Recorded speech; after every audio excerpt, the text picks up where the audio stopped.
What's up, everybody? Welcome to Value Town. I'm ChanManV, and today we've got our special guests, our old friends, Jackie and Allie, back joining me and Gaara. What's up, guys? Hello. Excited to be back. Yes. Yeah, I mean, great to be back. Yeah. How long has it been now? Has it been 2 months already? Has it been about that long since the last time you've been on? I think it's been longer. Has Yeah, it? I think like three months. Oh my gosh. It's April. Man, I think it was December or January. That was the last one. Yeah. It's been a while. Time totally flies. But we picked a great one to have you guys back, given that we Yes. day before expansion, 65 cards to talk about. And of course, we're not going to be able to talk about all 65 guys, so it's not going to be a 3-hour show. You know, you guys don't expect that. Try to group them as well as we can. We'll definitely be seeing 65 cards, but I don't know if we'll be, kind of going over it like crazy. But yeah, you guys excited? Everybody, like, what have you guys been doing, or what have you guys been doing in preparation for tomorrow?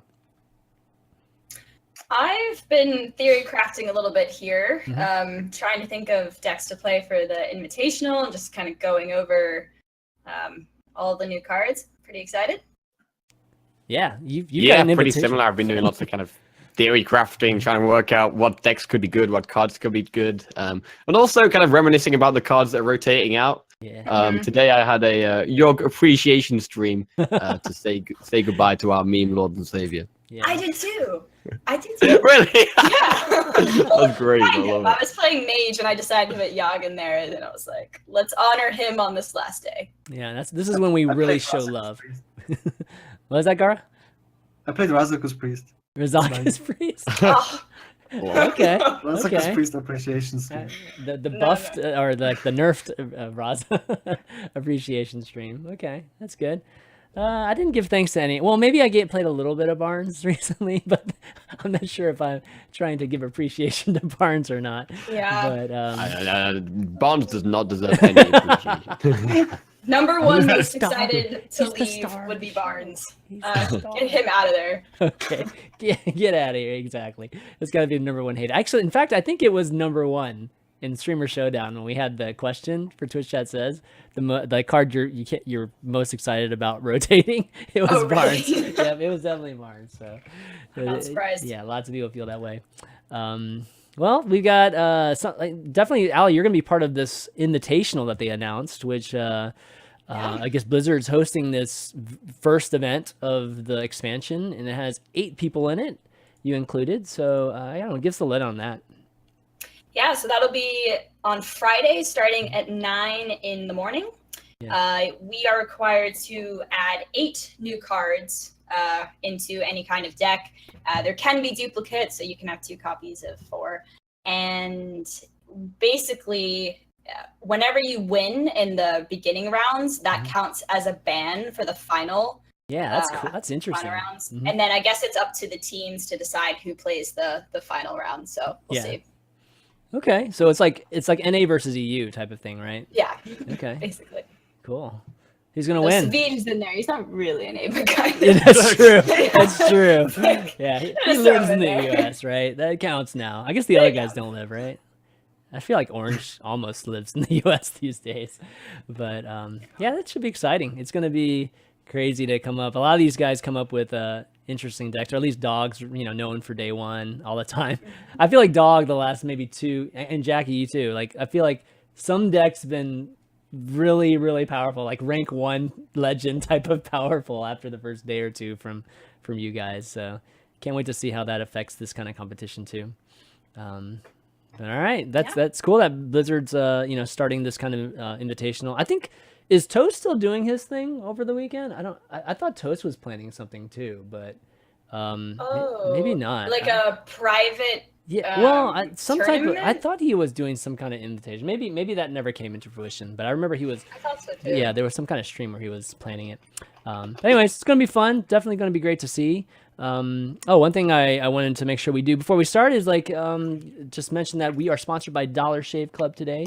So if you guys are looking for razors or sick of tired of going to the store, having to buy it all the time, Dollar Shave Club is definitely going to be the thing for you, and we'll talk a little bit more about it later in the show. But another thing too that we found out this week was we obviously saw all the cards that Ben and Day9 ended up showing, which was a hilarious stream. That was like super entertaining, those two guys together. But we found out that there's a borrow your friends deck now. So, which is, did you see that? You guys know that, right? What do you guys think of that? Pretty cool? Something you guys have been looking for, or your I viewers? actually did not see this, no. Oh, yeah. There's this What whole is this, borrow your concept. friends? Yeah, you can share Yeah, it's really cool. a deck. So if you challenge your friend, you can actually like use their deck instead of your own, which is obviously really good for people who kind of don't have access to all the cards. They can instead use their friend's deck, and allows them to play a lot of the cards that they don't have access to. That's wicked. That's so cool. Yeah, it's great for people, you know, or you trying to get your friends to start playing Hearthstone. You know, like when playing from a starter deck, you can't really play against people with starter decks these days. No. So really, really cool feature, and very unexpected too. Like I don't think anybody expected this feature.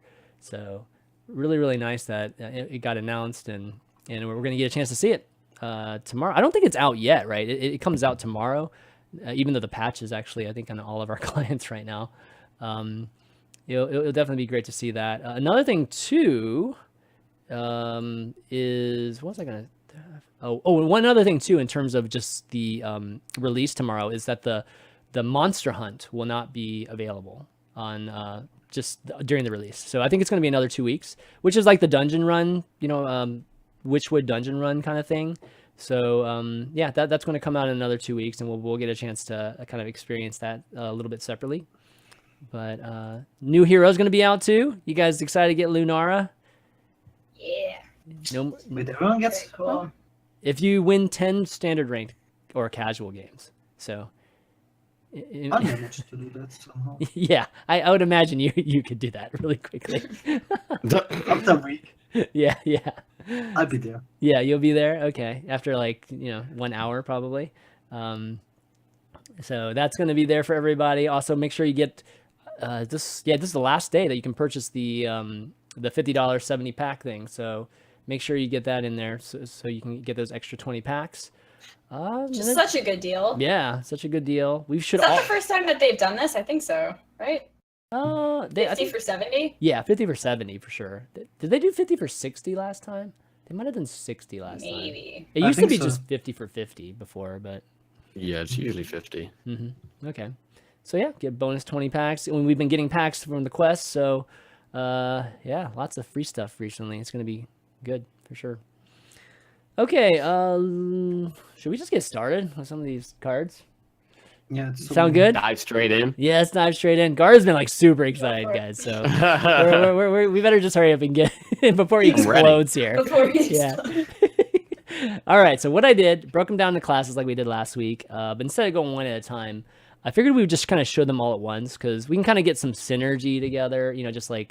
Just seeing how some of these cards synergize together, and not to mention it's just more efficient time-wise. So why don't we look at mage cards first here? And anybody want to start with a card that they really, really like, and we'll just kind of like pick and choose from these. I mean, I can start. Okay, go for it. Okay, a card that is super good is the Bonfire Elemental Mage, because 5 mana, 5/5 draw a card is super ultra mega powerful. This seems to be the most powerful card from these cards. There's a lot of question marks about the other cards that are also powerful. Like the book is very powerful, but what kind of deck you want to play it in? It is kind of like a big spell mage card, but it's bad for big spell mage. Because it's a spell. You want to play it in. It's good for spiteful mage because you have a lot of monsters. But again, it's a cheap spell, and you don't want to play a cheap spell. So it's a weird card. It's like a card in a weird spot, I would say.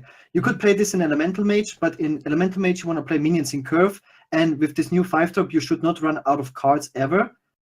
So again, a bit weird. I just don't see the place for such a card in the meta. Okay, so you're talking about just like Book of Specters not having a place. Yeah, it's just I don't see this deck just yet. It just doesn't make sense. It's like a card for decks that don't want to play a 2-mana spell. Okay. And yeah, it's just weird. It also like this 2-drop that is kind of pushing a minion mage, and we really haven't. I think the cheap spells are like the strong suit of mage in general, like the Primordial Glyphs, the Frostbolts, the Firebolts, like spells in general. you don't really want to play a minion-based Zooish mage. But I think that, out of these new cards, like Elemental Mage might be stronger, definitely, and like a spiteful Zooish kind of mage. Okay, so Elemental Mage. All right, who else? Who else likes Elemental Mage right now? I do. Yeah, I could see it potentially being a thing, but I don't know why you wouldn't. I think if I was playing Elemental Mage, I think I would play Archmage Arugal and Book of Specters in it because Yeah. I mean, maybe because you have kind of lots of card draw going on there, you could even have like a lower curve and have more cheap and early game things. Whether Elemental Mage will actually be good, I don't know. I mean, I think some kind of mage with the Death Knight is so good, so definitely a possibility for it. Yeah, I mean, Elemental Mage doesn't lose much, right? Ollie? Does it lose? No, anything? not much at all. No, right? Okay. I mean, yeah. I think the landscape for mage is just changing in general because of Ice Block rotating out.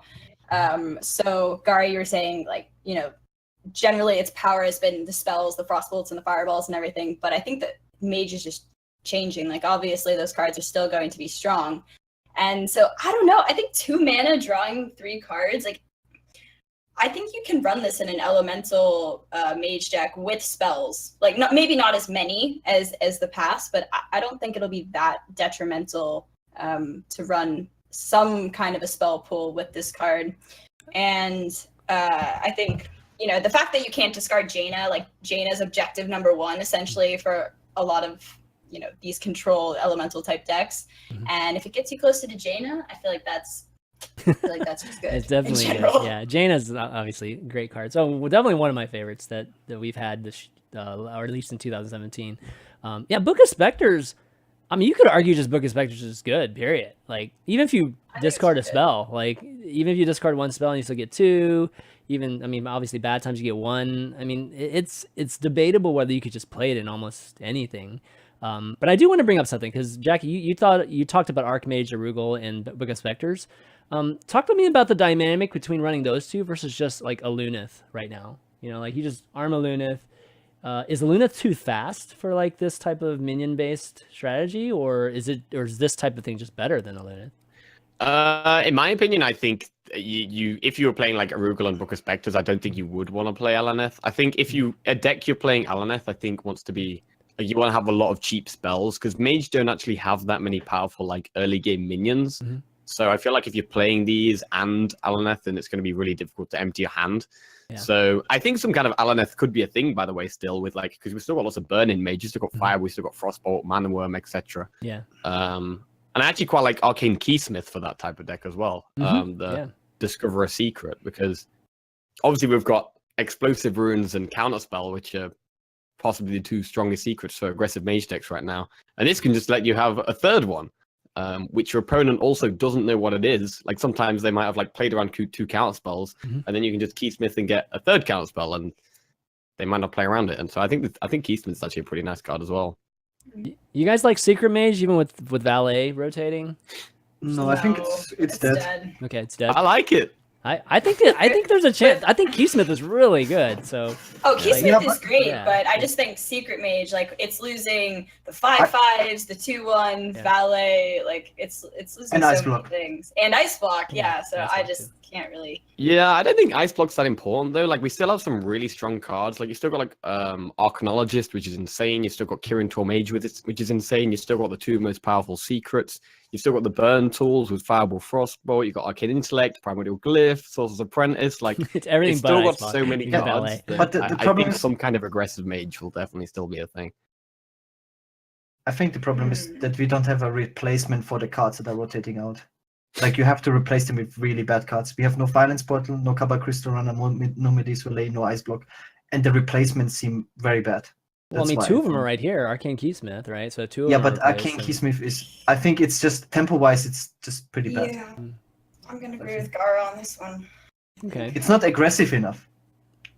Yeah, I mean, it's a tiny bit slower, but and then missing Ice Block. I mean, Ice Block, you just have to just rule out the equation and just come up with a separate angle, or make it faster, or something like that, right? Because. Yep. Go ahead. Sorry, were you finished? No, I was just gonna say, one of the things that they added was the God, I forget the name of it. 1/2 that gives you armor, right, for the spells.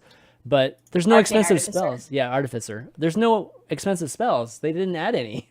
So, we're losing Portal, and it's like, so we're not actually getting much heal armor from that anymore, in the long run. So if that was supposed to be kind of that replacement for Ice Block, it's not going to function very well that way. So, yeah, there's got to be some kind of different angle to it at the end. Yeah, I think one thing that's kind of interesting as well is that like Cinderstorm looks like a really bad card, but then if your opponent has nothing on the board, then it's essentially deal 5 damage to face. Sure. And in an aggressive mage deck, you're probably going to be controlling the board in the early game and kind of stopping your opponent having minions. So even though it looks like a terrible card, maybe it could end up being better than it looks. But one of the mage cards I actually like the most is not one of these 7, but the Vex Crow? Yeah, Vex Crow. Yeah, that thing. I think See, that minion could actually encourage people to play more cheap spells in aggressive mage decks, like Arcane Missiles, the Mirror Image, and then we could maybe even see Antonidas make a return in these Tempo Mage style decks. Huh, okay. That's interesting. Yeah. It's definitely a Jackie deck.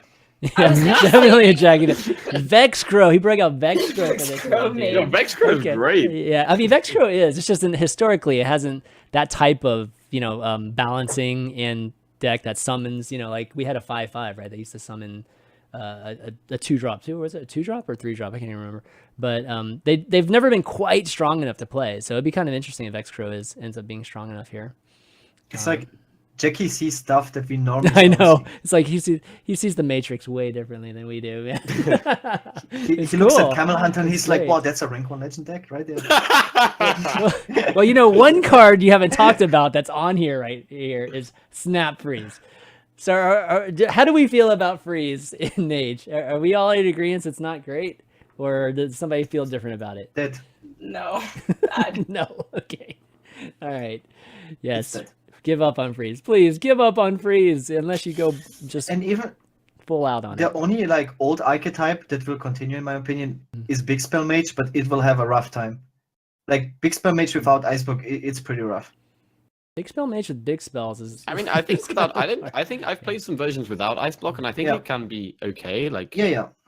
So I The have faith. Artificer is what saves it. Yeah. Yeah, I mean, we still have Flame Strike. We still got But- Pyro. We still got. But it's still rough. The thing is, you usually use that deck to counter OTK decks. Let's say this, we will talk about this later, like the Shadow Shock Shaman. If you don't have Ice Blocks, it also nerfs the power level of Big Spell Mage, the place in the meta. It's kind of like, the Inner Fire Priest counter, the OTK counter. And if you don't have Ice Blocks, you don't have that, so it's going to be rough. Okay, all right. So we done with Mage? guys- You guys want to keep talking about Mage? Yep. But one more point. Do you guys remember a little bit more of a minion-centric tempo mage? I think it was when Flame Waker, but it was still in the meta. But there was a 5/5 that summoned another one, and then the ethereal guy that you discovered. Oh yeah, Faceless Summoner. That's what I was talking Faceless about. Summoner. It's kind of like So- Vex Crow, yeah. Do you think that there could be a little bit slower of a tempo burn deck? You're still running Frostbolts and Fireballs, but you're running the Arcane Keysmith as well, and Water Elementals. I think that, Shredders, that was in kind of old style tempo mage. So maybe The straight the curve. Keysmith could go, it'll be a little slower than Burn Mage. It exists now, but potentially a tempo. I don't know. I think, Maybe. I think it's missing the burn. Yeah.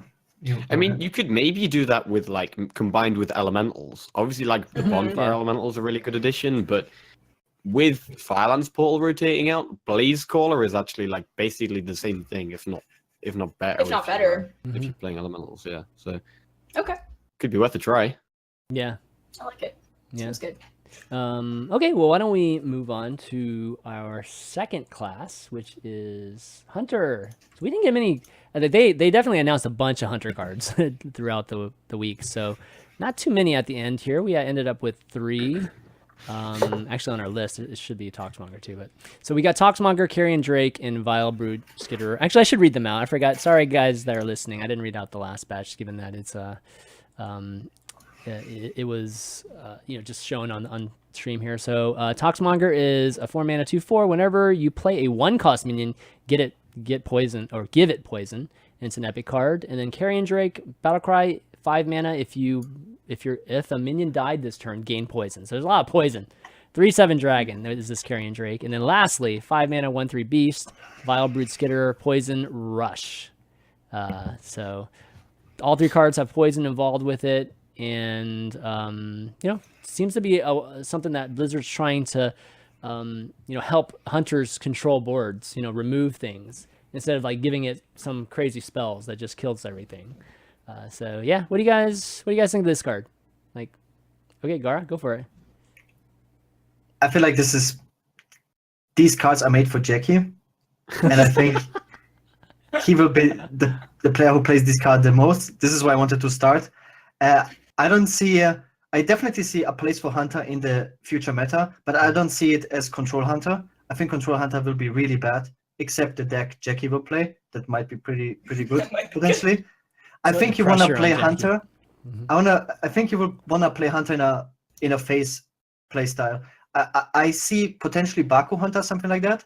But you want to play a Burn Hunter. If Q Block, like most people anticipate, me as well, to be like the strongest deck in the game in terms of power level, it can be beat, especially with no Mistress of Mixtures. You don't get new healing with like a phase strategy. So I can see like a phase hunter. I can actually see spell hunter being a thing again, because Rexa is much stronger now than before. So you basically have your focus point on burn for like Huffer and just burn and Rexa, and it might be good enough in my opinion, because a lot of the powerful cards are rotating out, like Netherspite Historians, more Dustbreakers and all that stuff, and like a Face Hunter. I don't think Control Hunter will be good for the meta. It will be better control decks, in my opinion, and the other control decks will be stronger than Control Hunter. Okay. Except the deck Jackie will make. Okay. Wow.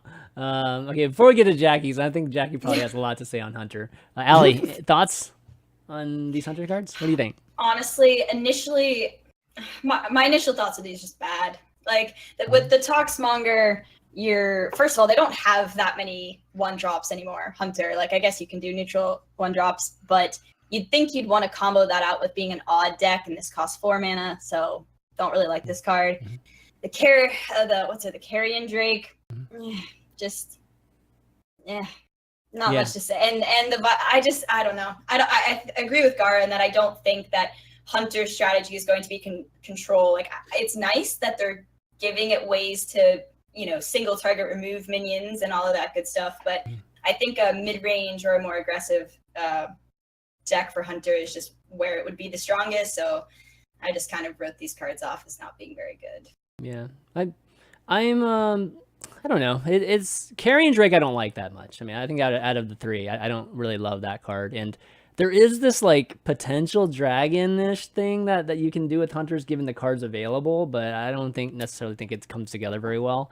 And then Vilebrood Skitterers is basically a 5 mana type of assassinate card, right? Like it's worse because you can be blocked by a taunt of some sort, but you can actually kill a 1/1 too, right? And maybe do something with that too. So it's an interesting way to do a removal card, and I think that's like a general theme with Hunter. This release is like they've used minions as a way to remove, in the Hunter class instead of just giving them spells, and that's actually kind of cool, from a design standpoint. And then Toxmonger, I think this card has potential. Like I think that I don't know exactly how the deck comes together, but having a deck that's heavy in 1 cost, and I know what you meant by the Baku thing, but this kind of fitting better in like a Baku deck, but I still think there's something there with this card that allowed it to at least bridge to the to the next section for Hunter.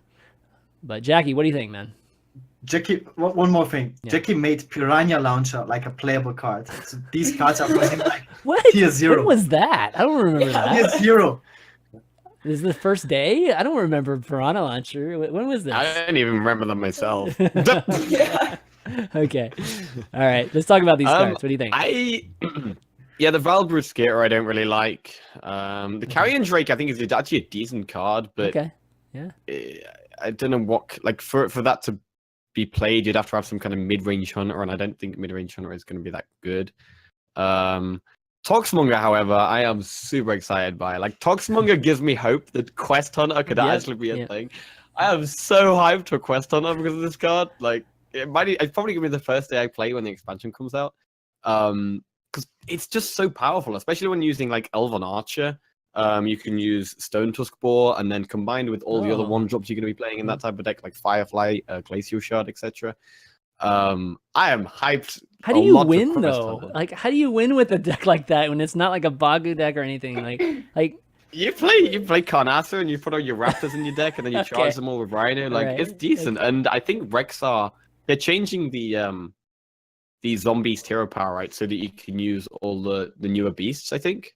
Oh, right. Yeah, that makes sense. And so that's going to make the Hunter Death Knight wow. crazy. There can be so many more. Like, you're going to be able to have like rush minions. Wow. Yeah. Which is pretty cool. And there's now beasts that can like heal you.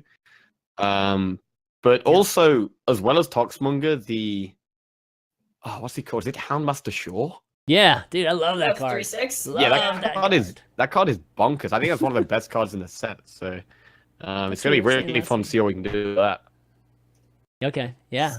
All right. Question for Jackie. So do you think the Baku strategy is just bad for Quest Hunter? Like, if you're going to do Quest Hunter, don't even try and make it on? Is that what you're trying to say? For Quest Hunter, yeah. I think if you, like, similar to what Gaara was saying, I think if you're doing, like, an odd hunter, you want it to be, like, really aggressive. Because, like, Quest Hunter I feel like it doesn't really need the 3 damage hero power, because it's more about getting the wraps in your deck and just getting loads of minions. Okay. So, yeah, I think Baku would be, like, a face hunter deck. So, what's your thoughts on traps and spellstones, and do those fall into place with these type of decks you're talking about, or this is completely a different route? I think that would be completely different. Like, you could maybe make, like, Spell Hunter could still be a thing. Obviously, they're losing Barnes and Yusharaj and Cat Trick, but I think that's it. It's pretty. Instead of Barnes, obviously Barnes and Yusharaj is absolutely bonkers. Yeah. But instead of that, you could play the 6 mana to my side or whatever it's called, and it's not like that much worse. So I think there's also hope for Spell Hunter to be a thing. I think Hunter will be maybe like a middle of the range class, that there's lots of different things we can try out in it. Yeah, sounds like the flavor will be really good though, like very, very different. So whenever we see it, it'll be like almost meme moment type of thing, you know, when they show up in events and stuff like that. Yeah, so there's a question in the chat that's kind of interesting. What's going to happen with rush and charge? Like, what happens when you get rush and charge, like from a Zombeast? Is it the thing that you do second, or is it the thing that you do first? Like, I would think that charge trumps rush. Yeah, right? I would think so too, right? I would think so. I mean, because rush, I feel like, has this delineation that you're not supposed to hit face. So I think rush is stronger. The reason is that someone said is when a minion dies and gets resurrected and it has rush, you still can't attack with it. Okay. It's not like charge. Oh, so like charge Devil Sword, like when people cube that, if it had rush, you would not be able to attack face still, right? Wait, so say you have like Tundra Rhino on the board, and you play a rush minion, a rush beast, you can't attack face with that beast? Because the text is you can't attack a hero this turn, right? Like, it's the effect. Yeah, I see. Like, no matter what. No, that's... No, but it's not even a battle cry. Okay, look, here's a good example. Tundra Rhino and Houndmaster Shot on the board at the same time. You play a beast. What happens? I think nobody knows. Nobody knows, man. It might be the second thing. Maybe you get rushed and then you get charged because you played Houndmaster before that. Oh, man. We're going to have to experiment. Day one, somebody tell me the answer. and then I'll know. It might be an ordering thing, though. I can see that, actually. If you pick rush first, or if you pick charge first, something like that. Yeah. Maybe. God. Yeah, it could be the order, yeah. Yeah. Crazy. All right, let's move on. We've got Warrior next. And I've got 3 cards here. Starting with, actually I did them in reverse order for some reason. Festeroot Hulk, 5 mana. After a friendly minion attacks, gain +1 attack, and it's a 2/7. Rabid Worgen, 3 mana, 3/3 with Rush, and then a Town Crier, 1 mana, 1/2. Battle Cry, draw a Rush minion from your deck, and it's an epic. Festeroot was a rare. Rabid Worgen was a common card. Okay, so this these cards anything stick? I mean, Town Crier for me was just like the missing piece for a lot of like just the potential for a rush warrior or some kind of, you know, some type of warrior that can battle the board early on into mid game. So I like that card a lot. I think that card really makes the other rush cards have a lot more value too. The other ones, just I mean, what do you guys? I think these three cover exactly like super broken, super garbage, and mediocre in that order. Okay, like okay. First... Is this like pick one? Okay, which one is which? Okay, which one is which? Let's see. I mean, the 5 mana card is, I think, completely unplayable. I wouldn't play it in any deck. Okay, all right. The Rabid Worgen is kind of like a 3 mana bash. It's kind of like around the same level. It gets blocked by taunt, but you have like a body sometimes left over. Okay. Like you don't get the healing, but you have like it's kind of like okay. But the Town Crier, all I gotta say is like a 1 mana 1/2 unnerved Navis Engineer for 1 mana is absolutely broken in a nutshell. Yeah. It's a warrior card. Warrior is not very good. Rush warrior, who knows? But it's a very broken card in a nutshell. Like the effect for 1 mana, it's super broken. Probably the best 1 mana card ever printed by far. Ever printed? Yeah, Best man. 1 mana card Come ever on, printed. dude. Whoa, Are you whoa, serious? whoa. There's like It's a not lot a of good statement. 1-drops, man. it is much better than Kobold Librarian, like on paper. What about It Mana doesn't Worm? like, Is it it better draws than you also a Tunnel good Trog? card. Tunnel Yeah, yeah. Trog. Yeah. Yeah. And Mana It Worm? draws you a good card. It draws you a good card, not just a bad card. Like drawing a rush card in Warrior will be good. Like Yeah, that drawing, was it. Yeah. I know. good. It's good. It's- No question it's- it's good. But it's really best- good. It's the best card. It's the best 1 card, 1 mana control card. Okay. Not so much property like aggro card, but like control card. Best 1 mana control card for sure. Yeah, like if Rush Warrior is a thing, it's because of this card, essentially, right? Like that's Oh yeah, for sure. Like this card makes Rush Warrior much more consistent. You know, you drawing Question is- Darius, you drawing, Yeah. you know, I'm the just Wasp. talking about the you card. drawing- yeah. It's Yeah. The is like- Rush Warrior gonna be it, good? it makes the I weapon don't- draw too. Like it I makes don't think Rush Warrior is going to be very good. Okay. I think Rush Warrior, like, it's got some really powerful cards, but a lot of the cards are good if your opponent has, like, Rush is only good if your opponent has minions to trade into. yeah. If you're against a control deck, I think Rush is pointless, essentially, because they're not going to have minions on the board a lot of the time. Yeah. And so Rabid Worgens is going to be a 3 mana 3/3. You have to play for tempo. So my opinion is that Rush Warrior is going to be really good against aggro, but really bad against control. Yeah. Agreed. I have the same Yeah. problem is like the win condition of the deck. Like how do you actually kill your opponent? Against aggro, it's usually not that problematic because you do some minion trading, you get the bot control, you win the game. But against control, how do you kill them? Like how? You get the cannon tower thing, and you just keep just shooting them for 3 in the face. That's how you win. No, I'm just I kidding. don't know. You'd probably have Yeah, to there's- add in some end game cards like Rom and Yeah. stuff, just for extra push at the end. No, I think Rush Warrior is still missing. Like I think Warrior just generally is still missing win conditions, but I think this is a very solid start for something that wasn't even there before. You know, like we had Pirate Warrior. That was about the only minion based mid-range tempo type of strategy for Warrior. Now we're at least seeing some foundations for something that could be, not even so face-centric. Like it would still require a lot of fighting on the board and stuff, in the terms of Rush. But you're right. Against like more control-based decks, the value from Rush is like completely gone. Like there's nothing to attack. So you're literally missing out on stats because of that. And it's tough to recover, Dragon Warrior was really strong, Yep. but Alliestrasza's champion was able to go face. Actually, did that cost 2 mana, or was that? Yeah, it was Yeah. really Yeah. powerful, Oh, wow. ridiculously So powerful. better. Yeah, Um, yeah. yeah, Okay. Like you also had Ragnaros. Like you had a lot of like this mid-rangey yeah. minion are really lacking, which you really need right now. Mhm. But like I can see Warrior having the strongest turn 1, 2, 3. Like you get the weapon, right? You have this guy on 1, and you draw guaranteed a rush minion. So very likely you will have the follow-up as well. So very, very powerful curve. But then what do you do? Turn 5, turn 6, turn 7, Yeah, turn 8. yeah. That's the missing thing. It's like we have all these cute cards at turn 8 and turn 7, and it's like they're cute, but we just need something just really good. Just like why don't you just give us something crazy good like you give some of the other classes. And that's kind of what we're missing right now. So once those kind of 6, 7, 8 turns fill out with really, really powerful cards, I think that we could be talking No, it's actually somebody in chat mentioned Frothing Berserk. Frothing Berserk would be great, like in this kind of rush thing That's too. Yeah, it would be buffed up like crazy. Can I just say one thing, that if Fiery War Axe was not nerfed, this would stand a way better chance. I'm just throwing it out there. The two weapons pretty good in the What rush is the type of 2/2? thing. It death rattle +1/+1 to a rush minion. Oh, and it's yeah, a 2/2. okay. That's a pretty good card actually. Maybe you can play the Spellstone in this deck. We'll see. I have hopes I don't for even this remember deck. what I the think Spellstone does. What does the warrior one do when you- again?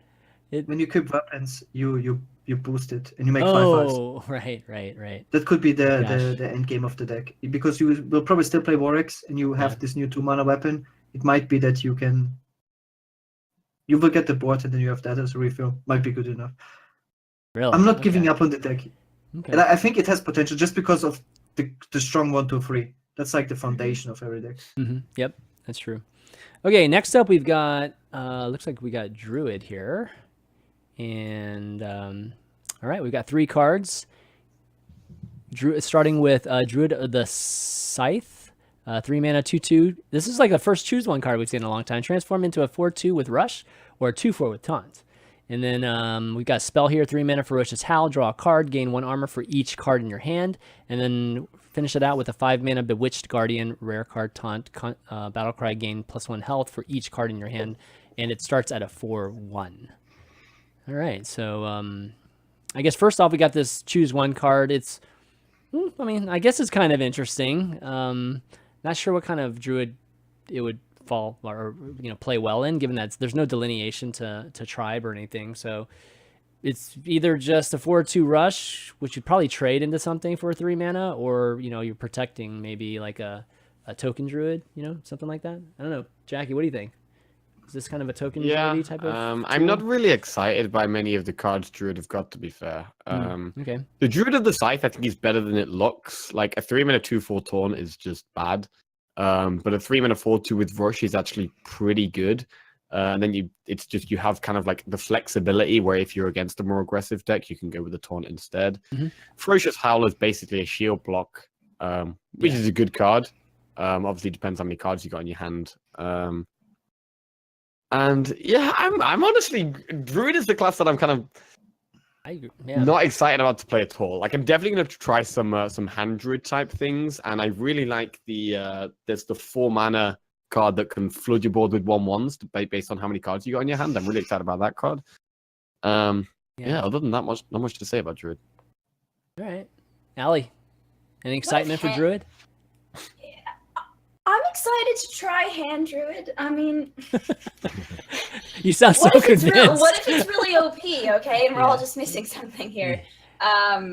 No, I mean it's really hard to tell at this point, but it definitely does have tools if the archetype will be good. I don't really like the Druid of the Scythe card because, I mean, I guess it is flexible, but I'd much rather be like the 4/2 is probably going to die if you're trading it into something, and I'd rather run a swipe or something. But yeah, we'll see. I guess if Hand Druid is good, but it's really hard to tell at this point. So I'm kind of up in the air with it all. Yeah, I don't know. For me, Hand Druid is nothing exciting for me, just because part of it is like very control feeling. Part of it is just like this. Okay, I can't start until turn 4, 5, and 6. So I guess I can get some power in the mid game like that, and hopefully be able to swing the game after I've given up turns 1, 2, and 3. And then things like filling the board just doesn't seem in line with having a bunch of cards in my hand too. So I don't know. It's still a little conflicting in my mind about how Hand Druid will work, but I am kind of excited about Beast Druid. Like I have to admit. Because the one card that brings back a beast that died, and you're playing like 3/12s that come back as 3/12 taunts, and the card that you lose a health for every card you have in your hand, that starts at a 3/12, so it'll probably be like a 3/8 or a 3/7. But when you like summon it back, it comes back as a 3/12. I mean that's crazy strong. So I feel like there's at least something possibly there to build around. But the 2 extra beasts that are worth mentioning are Giant Anaconda is still in the game. You can play this in like a big deck, and also the Tyrantos, obviously. 12/12 immune for 3 mana, pretty good. Okay, yeah, I see. Yeah, Gaara, anything about Druid you like? The most interesting thing about these 3 cards is probably the artwork. That the Druid of the like the Rush minion from the Druid of the Scythe looks like a Taunt minion, and the Taunt minion looks like a Rush minion. I think this is quite interesting. Yeah, like a Druid gets like a better shield block, which is kind of hilarious. The Druid turned out to be the class that has the most armor in the game, and not Warrior by far. Like Druid has so many ways to generate armor. It's ridiculous. Like you basically have, it's crazy. You can go like 200 armor now, probably. But how do you win? And yeah, you know, it's like you can defend yourself all you want, but how do you win? Exactly. This is the problem I have with the third card, with the hand Druid. What is your win condition? You will basically have 2 Twilight Drakes, 2 times this Jabroni, and 2 times Mountain Giant. Like, what is your actual win condition? What is your finisher? We don't have it in Druid. So, yeah, I don't know. It like Alliestrasza said, might be like the new broken class we all don't know about. We all don't know. In 3 months. One Or thing 4 you months. could do with Druid is, I think there is some potential for like an odd Druid to be a thing, because Druid has arguably the best upgraded hero power. Like getting 2 damage and 2 armor is like really, really huge. And I would probably play Druid of the Scythe in that type of the deck. Also, if you're using your hero power fairly often, then you're not using cards. So like the Bewitched Guardian, it might be easier to get it bigger, because on turn 2 you're going to be hero powering rather than playing a card, so you're holding cards back. So odd Druid's definitely something I'm going to be trying out. Okay. What I don't like. Okay, go. Oh no, you go ahead. I was actually thinking a lot about out decks and even decks today, and there's almost no class that you want to play those decks. The main reason for that is the decays. Like, you don't want to play the odd decks in classes that have good decays. Like Druid has Malfurion, right? It kind of is bad to build a deck around, the basic hero power, and then you play Malfurion, and then you basically lose the entire value, and then you play this Baku, which is like a bad card. And the only deck which I really saw that really wants to play it is Warrior, like the Quest Baku Warrior that has like a tank up. This is, I forget. Okay. It's I think at the end of the day with Druid, it still has UI, it still has Wild Growth, it has Oaken Summons, which is a great card. It's got Branching Paths. Like, it still has really good cards. So just for that reason alone, I feel like Druid might survive. It just needs a win condition. Like, I think I agree with you. It has all those support elements. All those elements that make up a very powerful, archetype or powerful class. It's just we need something to kill them with. Like Warrior too, same thing. It's like it's got quite a few support cards. It's just we need some way to win. Is Hadronox not enough of a finisher? Probably not, right? It needs more than that. Oh man, I wanted to actually say that be good. I wanted it's like Astro Tiger. Like Astro Tiger is really good, but you need Nizov. Like, I played the deck so much. It's so slow. If it was an 8-drop, it would be so good. It's a 9-drop though, which makes it so much awkward. Yeah, it's so awkward because of that. I almost hope the Druid isn't good. I feel like Druid's just been one of the best classes for so long. It's always been in the meta somewhere. I don't think Druid has never been the worst class. I think I think it might be Druid's time. It might be Druid's time. Okay, yeah. All right, yeah. Time in the doghouse. Yeah. Okay. Well, we got Paladin next here. And we got 7 cards here, so quite a few. We got I'm not sure I can read that on my screen here. Okay, we got Hidden Wisdom, which is a new secret. Epic. After your opponent plays 3 cards in a turn, draw 2. Paragon of Light, 3 mana, 2/5 minion, rare. While this minion has 3 or more attack, it has Taunt and Steal. And then another minion. This is the legendary, one of the 2 legendary minions. 4 mana, 4/3, the Glass Knight. Divine Shield. Whenever you restore health, gain Divine Shield back. Kind of thing. 5 mana, Ghostly Charger, common. This is 3/4 Beast, Divine Shield Rush. Actually, I have the Druid card in here. What the heck? Okay, that's why I got screwed up. Okay, well, it's my bad. I was waiting for you to get to that. It's like, oh man. I was about to say my colorblindness, even though I'm not colorblind. No, Prince Liam is a legendary 5 mana, 5/5 Battlecry, transform all 1-cost cards in your deck into legendary minions. Yes. 8 mana, another paladin weapon, silver sword, 3/4. After your hero attacks, give your minions +1/+1. Okay, so lots of variety here in the type of cards that Paladin's seeing. And none of these things, I would say, except for maybe the warrior, or at least the weapon, kind of supports, your aggro Paladin type of, archetype. So clearly they're trying to get away from it. And I would even make an argument that a lot of things like Rush and other mechanics like that they've added to this expansion have been very anti-Silverhand Paladin. So I feel like that's going to be pretty much stuffed this time around. But anything here kind of you guys see as potential? Allie, you see anything here that could be something that Paladins can grab hold of? My favorite of these would be the Glass Knight, I think. I like this card. It's just kind of figuring out where it would really fit. Overall, I'm not really impressed with any of them. But yeah, I'd say the Glass Knight would be my favorite. Prince Liam's interesting. Obviously, you could be running secrets. It's 1-cost cards, though, which is much better than spells, because I initially thought it was just spells. But, I don't know. It seems so random.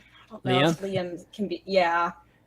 Liam can be good here. Liam's one of those cards where it's like a good concept of having the ability to, change your deck from an aggro deck to, something that all of a sudden can be, it's something of high value deck. It allows you kind of switch gears, but it's just so, it's like a legendary, so it doesnn't come very often, and you having to rely on that. And switching gears even good at that point. Yeah, like if you're an aggro deck, you probably just want to be an aggro just deck. Go aggro, just go, Just want to kill them. Yeah, right.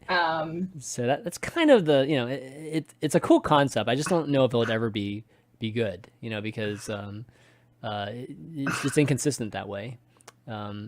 So Hidden Wisdom, like, what do you guys think of that card? Because that card, I think a lot of people have different opinions on.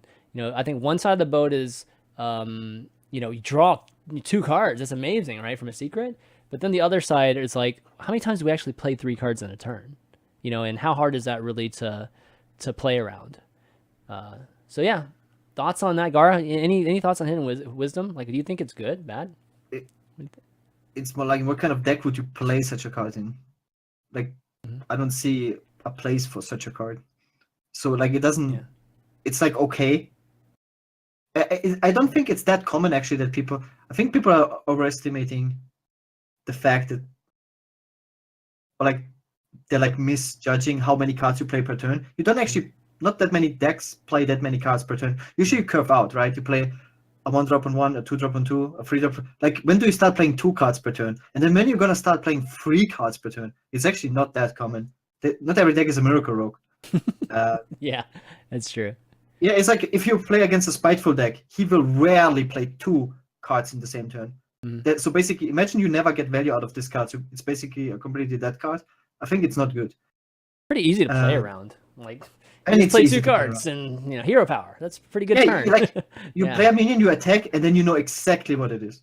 Yeah, true. And then you will never. You could burn cards too. I think it's easy to play around, and they could also decide to burn you if they wanted to. If you had enough cards in hand. But then again, like, what deck would this be in that you would have that many cards in your hand? I don't even know. I think it's bad. I think it's only interesting from Hydrologist, obviously. If you get it for free, right? I agree. Then it's pretty good. Okay, sure. Yeah, I mean, I think if your opponent kind of, like, you can say it's easy to play around, but at the same time, if you're forcing them to only play 2 cards a turn, you can make them do kind of weaker turns than they want to be doing. I think if this card does, like, I don't think there's a deck you're going to play this card in unless you play some kind of secrety Paladin with the new 4-drop that has Battlecry, put a secret in the battlefield, and Death Rattle, put a secret in the battlefield. And I feel like if Prince Liam sees play, that would be the type of deck it is, because your deck's just going to be a load of trashy secrets, and so you can play maybe a mid-rangey secret Paladin with Prince Liam in, but is that deck going to be any good? I doubt it. Right. In fact, I don't really think any of these cards really suit many current archetypes of Paladin, but I do really like the Glass Knight. I think the Glass Knight's pretty cool. Yeah. So in terms of the Glass Knight, I mean, I know we have another card that helps with healing in Paladin, but how many options are there to heal with Paladin? Because so Ragnaros is gone. There's a 3-mana 2/4 Elemental. I think that's a card, right? It restores health to your hero. Yeah, I mean, you have True Silver Champion. No, True Silver Champion. That's a good one. Yeah, that's a good one. And then we probably have some like 1 and 2 drops where you can heal. Like, the Death Knight. Yeah. Oh yeah. Okay. But to be honest, I'm not convinced that any kind of like lifestealy Healy Paladin is going to be good. Like Paladin has a lot of good healing cards, but they just don't really compete for the like really powerful cards. Paladin has like Tarim and Tyrion and stuff. So yeah, I don't think a healing Paladin will be a thing. What about a control Paladin? Like, would you ever just play the Glass Knight for like board control and some kind of a control Paladin? I mean, it doesn't really curve into a steed, so that wouldn't work either. Linus is still strong. Yeah, I think. I wrote down for Paladin to have like the most potential different archetypes, because if you look at the cards Paladin gets, it's all over the place. I feel like every single card is for a different archetype. Like they're boosting like a mysterious buff Paladin with the bell. They're giving cards to the quest Paladin also with the bell. Like they're buffing like secret Paladin, whatever that is supposed to be. Even Paladin, a lot of people are talking about. Even Paladin is supposed to be good because the hero power. It's pretty good for like a dude Paladin, whatever this is supposed to be. A lot of people are talking about Spiteful Paladin because Spiteful is getting buffed, and you can already build a Spiteful Paladin. And yeah, there's Odd Paladin, and then there's Dragonadin because Paladin is getting the best 2-drop in the game, but we don't have dragons. So what is that supposed to be? Yeah. And then we have Agro Paladin, which is already an existing deck that might, in my opinion, be a very good deck, and it will be one of the best decks in the game. I mean, to talk about these cards, like I actually like Paragon of Light. Like I think there might not be anything that exists like right now, like an archetype that's like you can build very efficiently around that card. But I mean, for one, I like the design, just the fact that if it goes over like a certain attack, it changes its value completely. And then you can change it back, like somehow if you Aldor or something like that. But I think it fits well with Blessing of Kings. I think if you seeded this thing, it would be really good too. And a 2/5 at 3, we've seen at times with Grub and things like that, been able to stick around at that. So as long as there's like a solid buff, like like a Paladin has at 4, then this card actually can be really solid for the class. Yeah, the stats are good, right? Yeah. So if there is some kind of a buff, what's the one to the... Yeah, the bell, right? You can bell, it right? once so if there or twice, is some kind of buff Paladin, I feel like this would be included in there, right? Mm-hmm. Yeah. By the way, the sword is also super strong. I think it's a bit... Yeah, let's talk about the sword. Yeah, because Silverhand Paladin, without stand Against Darkness and without the Steward, definitely losing some very, very key things. But Murloc Paladin's still around.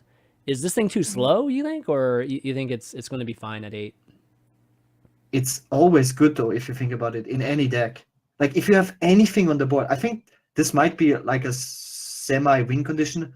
Like a control Paladin will have Stonehill Defenders, Hero Power, whatever. Always like some minions on the board, and as soon as you buff them once, they're like big threats. And buffing in general is super strong in the game, and this buffs everything you have on the board. It's just such a huge threat having this weapon, like equipped. Yeah. Like you always have to clear everything. That's a good point. I mean, I don't see the deck yet, but is it better than Vine Cleaver though? Like if you're running an expensive Paladin weapon, I feel like Vine Cleaver is just better because you get your 1/1s, and this requires it's conditional. You need something on the board. It is more damage. I mean, it's 12 damage overall, but I think that I'd rather run Vine Cleaver. Yeah, I think I agree with Ali. I think Silver Sword, Dude Pally has the Dude Pally that we've seen recently has floods the board over and over again, and they just have a load of 1/1s. And this card would actually be pretty nice in that type of deck because sometimes they're struggling to push through extra damage, and this can just give them so much extra damage. But because we're losing like Rallying Blade, and we're losing the Stand Against Darkness, summoning all the 1/1s, we're losing Steward of Darkshire, which makes help your 1/1 stickier. I feel like it's going to be harder to get a sticky Paladin board. So it feels slightly too slow for me. I think the actual 3 attack is a problem too for me. It just doesn't kill anything. I mean, we've seen a 3 attack, from the warrior card, the legendary weapon, and that recruits something, and that's been when I played with it, it was so ineffective, and I love the recruit, but it was so bad as a weapon that I just had no impact on it. So yeah, I mean, I know what you mean by that, Gaara. It's always going to get great if you can buff even your hero power 4 times. It's pretty, like crazy good, and you're going to be able to buff a lot more than that. But it's just so late, though. I don't think it's a problem to get value out of this card, because you can just equip the weapon and then play stuff and then buff the stuff. The problem with Paladin is you have too many expensive weapons: Tyrion, Uther, Vinecleaver. It's I'm like not all even in that. playing Tyrion right now. How crazy! And you have the 6-mana legendary weapon as well, which you don't even That's play crazy. because you have so many. Yeah. I mean, you could maybe play this in a mid-range Paladin as like a one-off, but you're gonna have to be playing a lot of minions, because I mean the cool thing about it is that you can equip it, attack with it, and then the next turn, even if you have no board, play loads of minions and attack with it and get the buff. But you have to have enough minions to be able to do this and actually get the value out of it. Otherwise, there's no point playing it. Yeah, agreed. Okay, well, let's move on to our next class, which is the Priest. Yeah. Oh, man, Priest is like so big, it's overflowing. There you go. Man, Priest got some pretty cool cards here, starting with a Divine Hymn. 2 mana, restore 6 health to all friendly minions. Another 2 mana card that's a minion, Squashling, Echo, Battlecry, restore 2 health, and it's a 2/1 body. And then we've got a common Quartz Elemental, which is a 5 mana, 5/8 elemental, can't attack while damaged. And then lastly, a rare 7 mana, 4/9 dragon, that's Nightscale Matriarch. Whenever a friendly minion is healed, summon a 3/3 whelp. Okay, so man, where to start here? These are lots of interesting cards, or just good ones. Do we just start with the best one, which is, we maybe start on the left? Divine Hymn. Okay, so why don't we start there? Anybody want to go with this one? I personally don't think that officially a card that just heals is good enough in Hearthstone anymore. That's what I think. Like we have so many crazy good healing cards that just heal, that are just not good. If you look at cards like Healing Rain, and there's so many cards just heal that are just not good enough if you only heal. And this is just a crazy powerful heal card. I'm not sure if it's good enough. It's so hard for Priest to get any board. We don't really have board-centric Priest decks besides like Spiteful Priest, and you would not play this in Spiteful Priest. So obviously this card is made with the new dragon, Nightscale Matriarch, but that, I don't know, that seems like really like something maybe Jakey would play. I mean, I would play I kind of I agree would with you on definitely this. play I think Divine Hymn is just worse than Circle of Healing. Like, 100% agreed. I would much rather have the tempo of having 0 mana and having a little bit less health. Plus, Circle of Healing has the benefit of being able to, combine with Orc Knight to damage enemy minions, and it can heal enemy minions to give you card draw. Like, Divine Hymn, there's situations where it's going to be good, but it's only good when you have a lot of damaged minions on the board. And is it often going to be easy to do that? No, I don't think so. Well, it's like it looks good, but it's not good. Well, I Like actually think so. I think Divine Hymn is good against aggro decks. Like in a position where the priest is outnumbered on the board, his one guy is getting damaged, and it's a matter of like, okay, restore my health a little bit, and then just give me some time to like take over the board. And I don't know if that's going to be good in the future, like this coming expansion, given that aggro doesn't, I'm not sure what aggro looks like in this coming expansion, but no question it's good. I mean, at least value wise, it's kind of insane. So, if more like Injured Blade Masters and things like that start popping up, in the future expansions, this card's crazy. I do agree that Circle of Healing is better in terms of like Nightscale Matriarch, in executing whatever you would do with that. But Divine Hymn's value is just, it's like a waiting for, whatever, like a Light Warden or some, crazy, type of tempo thing like that, like to happen again with Pyromancer and shit. Yeah. I mean, don't get me wrong. I think you could definitely see play in some early tempo decks that are playing like clerics and Radiant Elemental and Ninja Blaze Master and that type of early minion based priest deck that might even play like Divine Spirit and a Fire in as well. Yeah. The card I'm most excited about of these is actually probably Nightscale Matriarch. What do you guys think to this guy? Oh my god, it's awesome. I think it's great. And it's a rare. It's not even a legend. You can play 2 of these guys if you wanted to. So, I don't know. What do you think, Allie? Yeah. I mean, it's a dragon. It's good. I like it. No. Yes. I think it's I easy to think it can please. be really strong. I mean, Yeah. obviously, Priest is losing a few dragons like Operative that make it super powerful, but the fact that it's getting a few more, I think that means that the Dragon Priest can still exist. Yeah, I think it still can exist. Yeah. I think Matriarch with, I mean, I even think Quartz Elemental to an extent too. With Lady in White, with, the combo priest, and that's another thing where Divine Hymn's good, because like if you throw down minions that have a lot of health and they know you're playing, combo priest, it's not easy to damage everything, like damage a ton of health that way, or just like fully remove it. Divine Hymn gives you that option of just like healing your minion all the way and then finishing, whatever type of combo for, like to get just enough damage to finish your opponent. So yeah, I think that Nightscale gives you options in both of those categories. Lady in it's Lady in White, right? Lady in White, as well as just having your typical Divine Spirit Inner Fire type of thing. You can play 2 of these too, so that's like really, really nice. Well, yeah, Jackie, Yeah. what do you think? Like, you're excited? Yeah, about this, I right? think it seems really, really strong. I mean, I think one of the main things is the fact that that's activates Duskbreaker, and with, like Ali said, with a lot of dragons being gone, that's really important because Duskbreaker is obviously completely broken.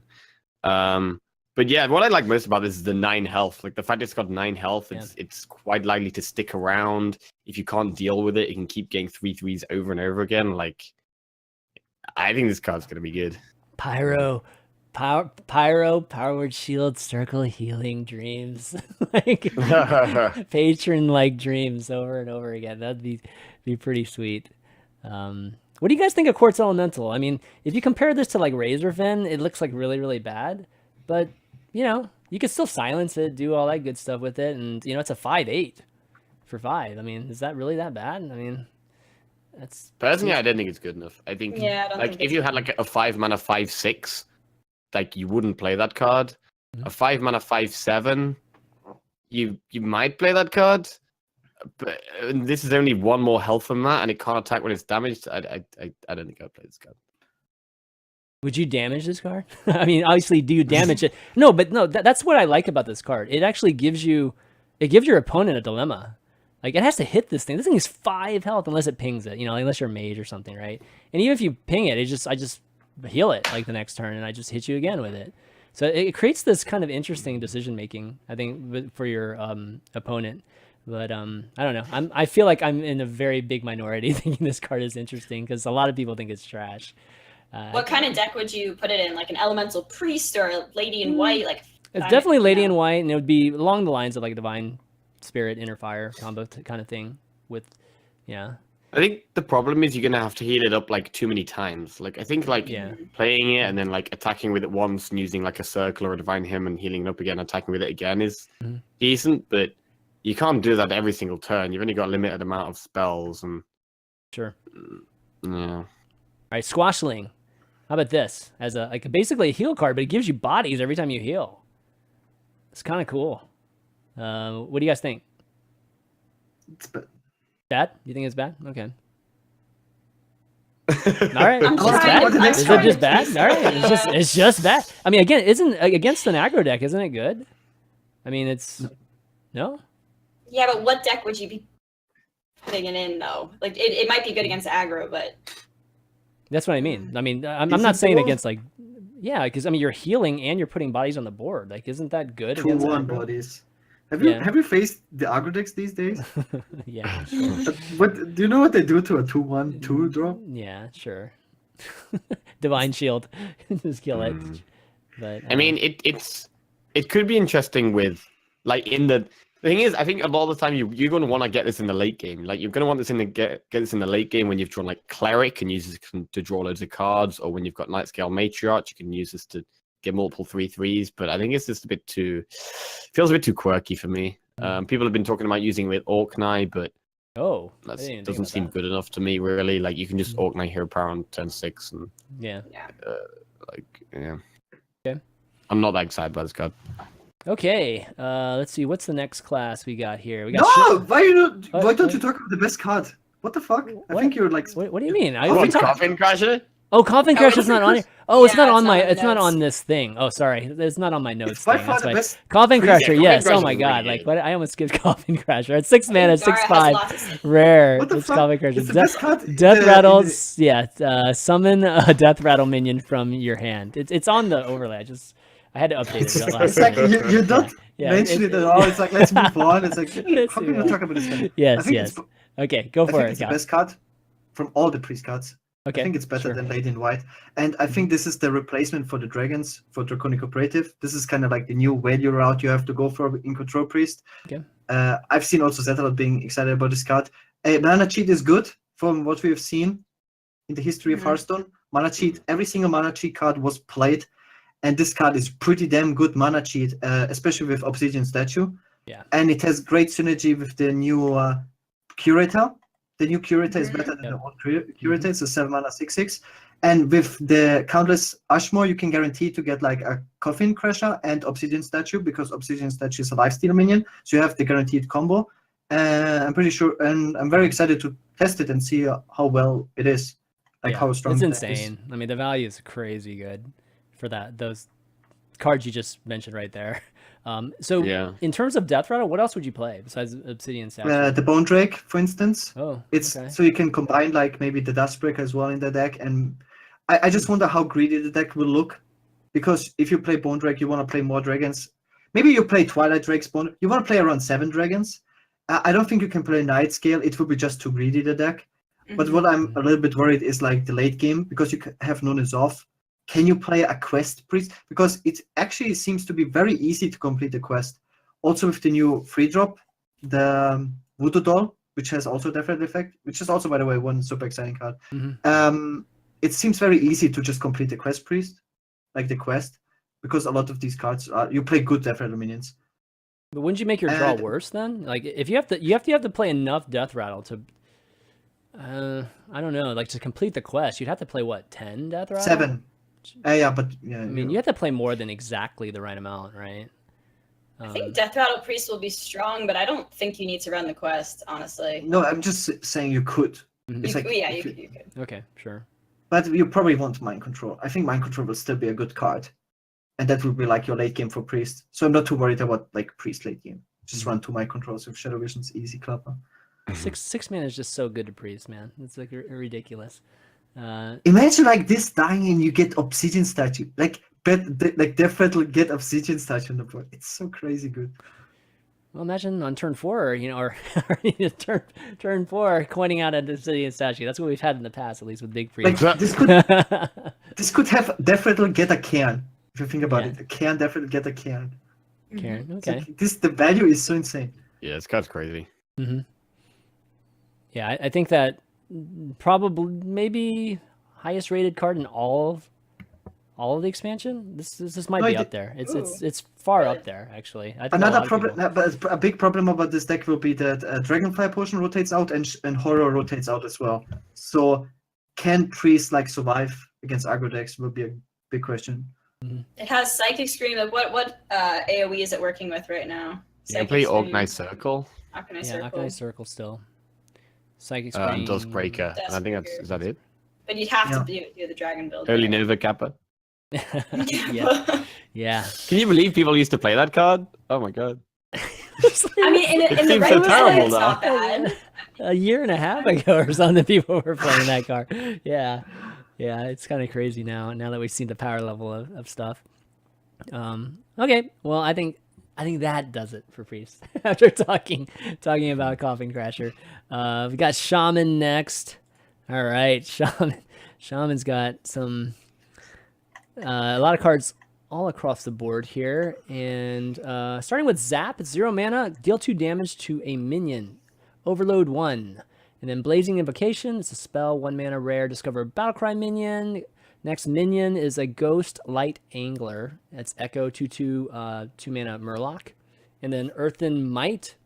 So 2 mana spell rare, give a minion +2/+2. If it's an elemental, add a random elemental to your hand. 3 mana Blink Fox. 3/3. That's Rogue. Oh, is that Rogue? Yeah, Oh my that's god. Rogue. I am just like completely blind Shin, today. come on. What am I doing? Oh my god. Okay, I'm gonna have to like add, oh man. I was trying to do this, like trying to get these together, like, and obviously I'm pretty blind there. We're gonna have to talk about Blink Fox whenever Rogue comes around. And then Totem Cruncher, so 4 mana, 2/3 beast, epic taunt, Battlecry, destroy your totems, gain +2/+2 for each destroyed. And then lastly, but not least, 9 mana Shudderwock. Legend at 6/6. The new meme master himself, Battlecry, repeat all other Battlecries from cards you've played this game, targets chosen randomly. Okay, so I think we've got we've got 3 spells and we got 3 minions here. So why don't we save Shudderwock for the end? How about these other ones? Anybody like Zap and, basically Shaman backstab kind of thing? Yeah, I think Zap's really good. I think one of the problems with Shaman at the moment is that their early game is really weak. And so Zap can kind of help them not fall too far behind in the early game. Because they don't have the Tunnel Trog and Tome Golem like they used to. Like, even like when Evolved Shaman was a thing, people are playing like Fireflies and these like pirates, and pirates aren't even good anymore. So yeah. I think Zap is going to be pretty good. And one interesting thing about these cheap spells that they also have the new Bog Shaper. No, that was Allie's card, right? Yeah. No, that was Patch's Oh, card. Patcher's card. Yeah. And yeah, Shaman doesn't have very good card draw, so it'd be interesting if these 2 cheap, like Zap and Blazing Invocation, if they could start potentially see some play with Bog Shaper, could be interesting. Yeah, that's a good point. You don't think the overload's too bad though? You don't think the overload's too much? No, Nah. I don't think so. Okay. Nah. Hagatha's hero power, is it after you cast it's after you play a minion. You add get a random spell. Yeah. Okay. It's the opposite of the Bog Shaper. Yeah. Right. Hmm. No, I think Jackie's right. Like, Shaman is losing a lot of its early game. Like, it won't have Jade Claws. It's not going to have Maelstrom Portal to kind of control the board. So Zap could definitely help in the early stages until you can get to your Volcano or Lightning Storm, whatever.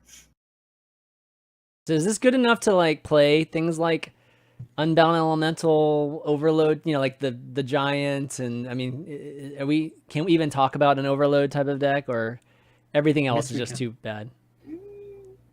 What do you think, Gar? Good enough or no?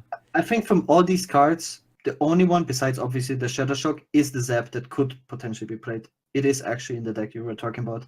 There's Snow Fury Giant. Mm-hmm. You don't think Earthen Might could be played? Earthen Might's good. I like it too. I think the problem with that is, we need to keep in mind 2 things when we look at these cards. Shaman is currently the weakest class in the game, by far, like bottom tier.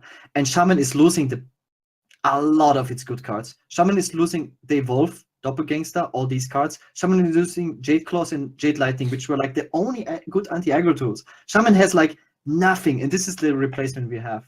So Elemental Shaman was already now not good enough versus aggro with the Jade Claws and stuff. And I don't think such a deck could beat anything. Like the new Elemental Shaman. This card is very good. I like this 2 mana card. But I don't think Elemental Shaman is good enough. That's all we have. I don't think it's good enough. I'm pretty sure. We lose too much. Shaman loses too much. Quest Murloc Shaman. Yeah. Yeah. I mean, I think the 2/2 is actually not that bad, but I just don't think it has the right tools. Do we still have anything to buff it though? Like, I mean, that's all rotated out, right? Like, anything is awesome, and I guess we could run Megasaur. I'm not sure what we could run with the Shaman Murloc, but there's still a lot of Murlocs, for Shaman that we could play. I don't know. Earthen Might for me is like, it's like Mark of Yasharaj for Druid. It's great to play on the Firefly. That's a great turn, right off the bat. So I think it's a good base. Yeah. Do they need removal? Sure they do. Like they need something to replace Portal. They need, like Lightning Storm doesn't cut it these days for sure. It's like far from cutting it these days. And Volcano's not great either later. So if they add something like that, maybe in the next expansion, not this expansion, then I think we're talking Elemental would actually be pretty good. But like another thing is really that the Ancestral Shaman doesn't lose that much. You didn't play J-Cross and Jade Lighting in that deck. Yeah, I played the deck a lot also. Wow. It seems like. Okay.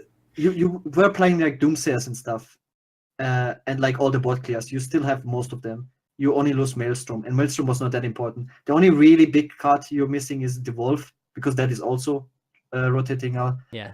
I don't know how important that is, because it was oftentimes you went Devolve into Lightning Storm, because that is like you had to do something with the Lightning Storm. You don't have consistent spell power. You usually need something with Lightning Storm. It as a standalone is just not good enough. And not having Devolve really hurts, I think, because Shaman has so little. The only replacement is Zap, really. But it's very good, though, because you were missing good Overload cards. Yeah. Shaman actually doesn't have any really good Overload cards, like just few. And having like a flexible, actually a 1-mana Overload card is really good. Because the best Overload cards are usually 2 Overload.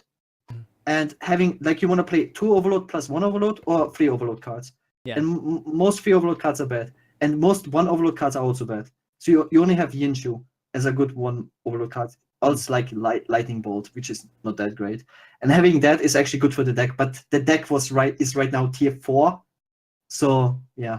Okay. Like a tier 4 deck gets Zap and loses 2 good cards. Yeah. So... Telling it how it is. Exactly. And Totem Cruncher for me is so disappointing, man. Like, I feel like Shaman needed a card like this, but the stats just don't. Remember the cards we revealed, like the last card release, guys? With all the totems and all that stuff. Yeah. Like we needed something that synergized with Totem, and this was kind of it. But then it was like it's a 2/3 that needs like two buffs for this to be good. So that was kind of a bummer for me, like seeing that card. All right, Shudderwock. Let's just kind of move through this a little bit. All right, who wants to talk about the epic memes here? Shudderwock. Jaggy, you want to start? I mean, I'll let someone else talk about it, because there is so many crazy things people can do with this card. Yeah. It's just so reminiscent of Yogg, right? Like it was either, it's going to be great, or it's going to be a total meme. And it actually wound up being really great, right? At least in the beginning. So it's sort of where I'm at with it. For me, I just can't believe they made this card. Like, I'm still like recovering from the fact that this card even exists, because, I mean, even creating that scenario that they wanted us to see on the stream, which was like, there's this never-ending possibility for Shudderwock. You getting it and you playing it, and it copies itself and it plays. I mean, it's actually crazy that you can even do that. So the real question is they've shown it to us. It's very obvious at this point. They didn't even let us try to even find this. Is this even good? Because Gaara, you were talking about this pre-show. This is the difference between Shaman actually being viable or not. It's on this one card. This one card makes or breaks the class right here. Not just the class, which is crazy. The entire game. I made like an entire spreadsheet about all the classes. Honestly, because this will counter Warlock, like hard counter, if it's good.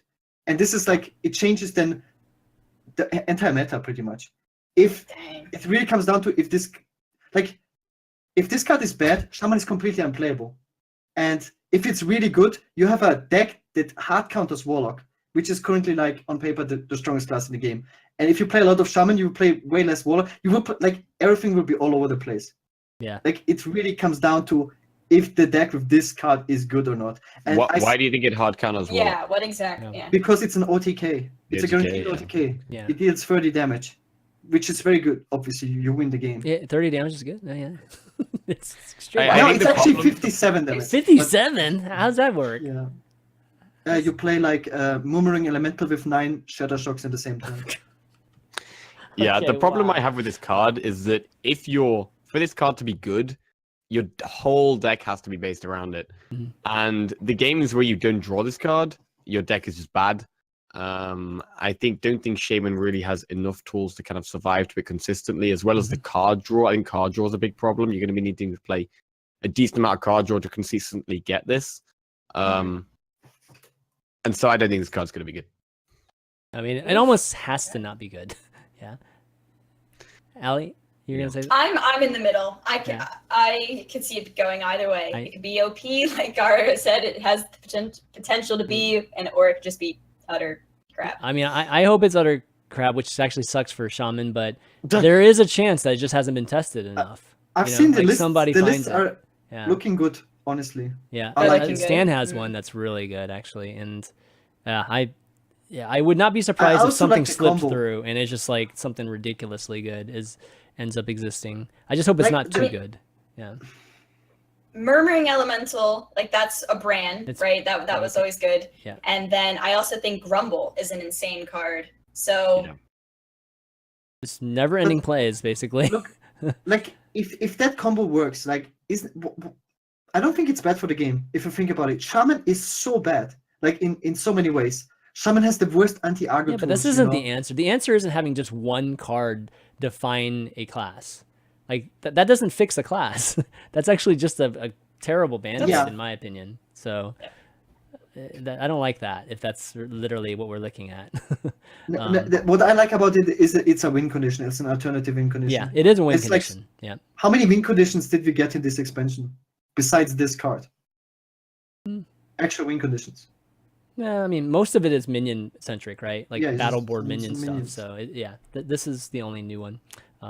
Okay, well, let's keep going, guys. We still got a bunch to go here. So Rogue, actually we got to talk about. Actually, let's talk about Blink Fox first while we're on the Shaman page.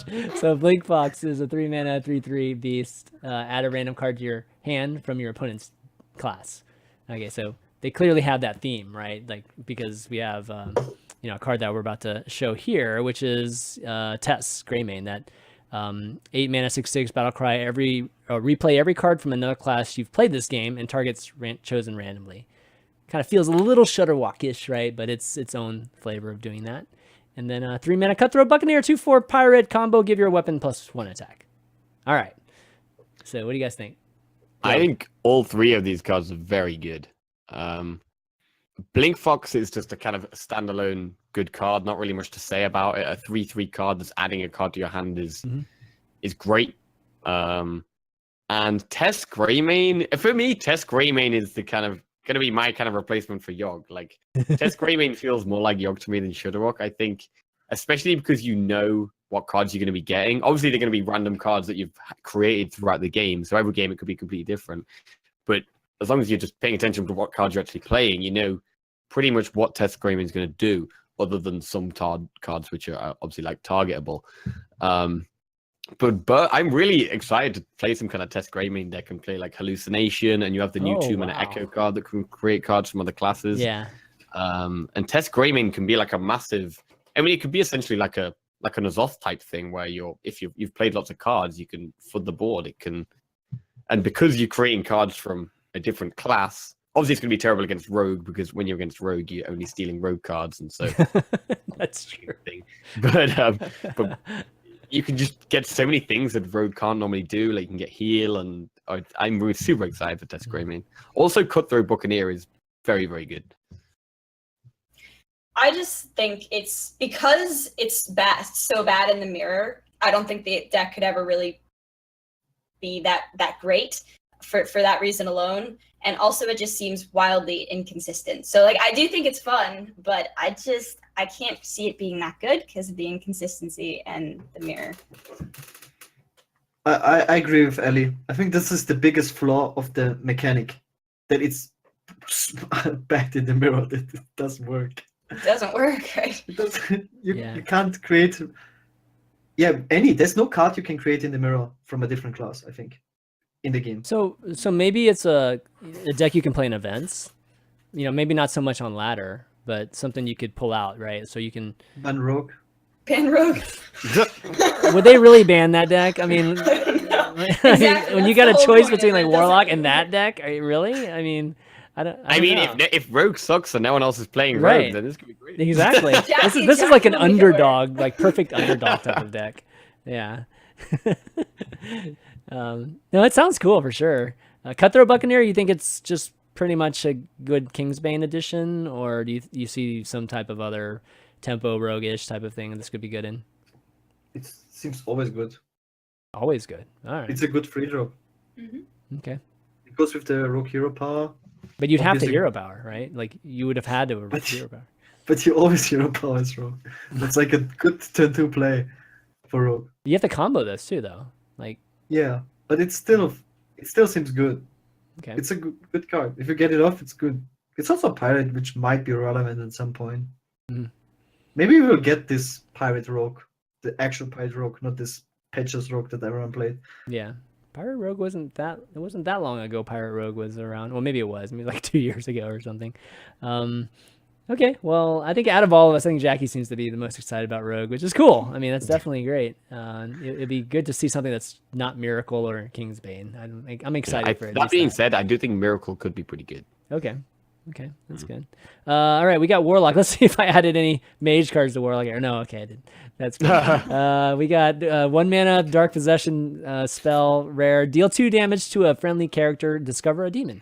Witchwood Imp. It's a 1 mana stealth. Death Rattle. Give a random friendly minion +2 health. 1/1. 2 mana Curse of Weakness spell. Echo. Give all enemy minions -2 attack until your next turn. And then finally, Fiendish Circle. 4 mana. Summon 4 1/1 imps. Which is like implosion without the damage, basically. Yeah. So I don't know. I think Warlock continues to get interesting things. A lot of them. You mean OP things? Yeah. Okay. OP things. Okay. No replacement. A lot of them seem to be control oriented, and of course, since control Warlock is so good right now, it just seems to be in line with that. But yeah, I mean, some of these things like Curse of Weakness. I mean, this is. Wow, like the Warlock of all things got this. This is always like a priest kind of thing where you lower the attack and you just kind of kill it. And now Warlock gets it. So I don't know. What do you guys think? Like, is it telling us something? Like, why did they need this kind of card? This card is actually such a meme, right? Like for Warlock, because it's so powerful. Like Warlock will not play this card because it has so many Right. blood clears. But this is actually insane with Doomsayer. You can actually get like a almost guaranteed. It's kind of like a Frost Nova Doomsayer in a way. Like you nerf the entire board, then you play Doomsayer. It's very likely the Doomsayer will stick. Another thing is it works with the new 7-drop, the new horror minion. Like you do this. It's kind of like a pin-sized potion, kind of. You can play it also, and then play the big guy and then kill everything. But Warlock doesn't need it because Warlock has so many blood clears. But Warlock has it. It's kind of crazy. Yeah, I realized Ratcatcher wasn't on here, so I just added it. 3 mana, 2/2, Ratcatcher, Rush, Battlecry. Destroy a friendly minion and gain its attack and health. So the card that actually confuses me the most is the Witchwood Imp. Like I actually tried to think about it. Like where would you want to play this card? It's such a confusing card because it has stealth. Well, it's all about whether there's a good 2-drop, right? That you would want to give health to. And, I think that... The Vulgar Homunculus. Pretty good. Homunculus, yeah. 2/4, 2/6. Yeah, that'd be pretty solid. So maybe this card's good in like a zoo or demon, demon-like deck? It is it's a demon on turn 1. So maybe it's not the worst. Yeah. Yeah. I mean, I think Flame Imp and Voidwalker are better than this, but then the fact that it has stealth means that you can like chill around. It can like chill, and then you can get a buff on it, like a Fungal Mancer potentially, or Demon, whatever the 2 mana. Get Homunculus, right? Off it. What did you that one or? Yeah, the 2 mana give a Demon +2/+2. Oh. Demon Fire. Demon Fire. Demon Fire. That's the the one. spell. Yeah. So I find this one really hard to judge actually. Yeah. I don't know if Zoo could be. I think Zoo could potentially be a thing because Zoo just has great early game minions. Like you got Flame Imp, you got Voidwalker, you've got the Librarian, you've got Doomguard and Soulfire. So Zoo could still be a thing, but it's kind of the same situation as is it worth playing Zoo when Control Warlock is so good? Yeah, I mean, I think comparing it to a Voidwalker is the best thing to do. Like, would you rather have the 2 health on the 1-drop, or would you rather have it on your 2-drop? That's kind of like how I look at it. And for me, best case is about equal to a Voidwalker. So I think it's like very designed in a very interesting way, but it's just the body itself is just not very interesting. It's like not good enough to even, make for interesting scenarios. The stealth is what's the most interesting thing about it with demon buffs, I think. That's where it has the most relevance, I think. Like Fungal Mancer or Demon Fire, like we were saying earlier. Yeah. Go ahead. Oh, but one more thing. On the subject of like Demon Zoo, with the Curse of Weakness, Void Ripper is a demon, right? And people were playing Pint Size and Void Rippers. Yep, they were. I mean, I'm just saying, like that's what it's there for. Yeah, totally, right? It's so stupid. It's so stupid. Like they needed it, right? Like they don't have enough removal already. And it's echo, Holy right? crap! Yeah, no, that's what I'm saying. Zeros all across the board. Yeah. Okay, what do you think? Let's see. Dark Possession. How about that? It's like a 1 mana hero power almost, right? It's actually very good. Yeah. Because it doesn't, like, what you don't want to do usually is play bad demons in your deck because of a Lackey. You want to just play specific demons, and with this you will just get more value out of your Skull of Manari without having the drawback of putting demons in your deck. And it's like a different way to boost your Spellstone, which I really like. Like, more people are going away from Spellstone because of the inconsistency. Like, it's pretty bad that you're, like, the Kobold Librarian is very bad in the control mirrors because you draw cards, you fatigue first, which is kind of bad. Most of the time it's not very good versus aggro. But the only good self-inflicting damage cards were Hellfire and Kobold Librarian. So having more options is always good. Yeah. It's true. It's Discover too, right? Discover is usually pretty good. Get another Void Lord. Void Lord. Yeah. Yeah. Oh man, another Doomguard for you. It's definitely great. Or a Void Tripper for the Curse of Weakness. Oh god. Where would you put this card though? Like, would it go into Q block or? I mean, I guess right because you'd be playing the weapon, but is it powerful enough to actually justify running it? Probably not.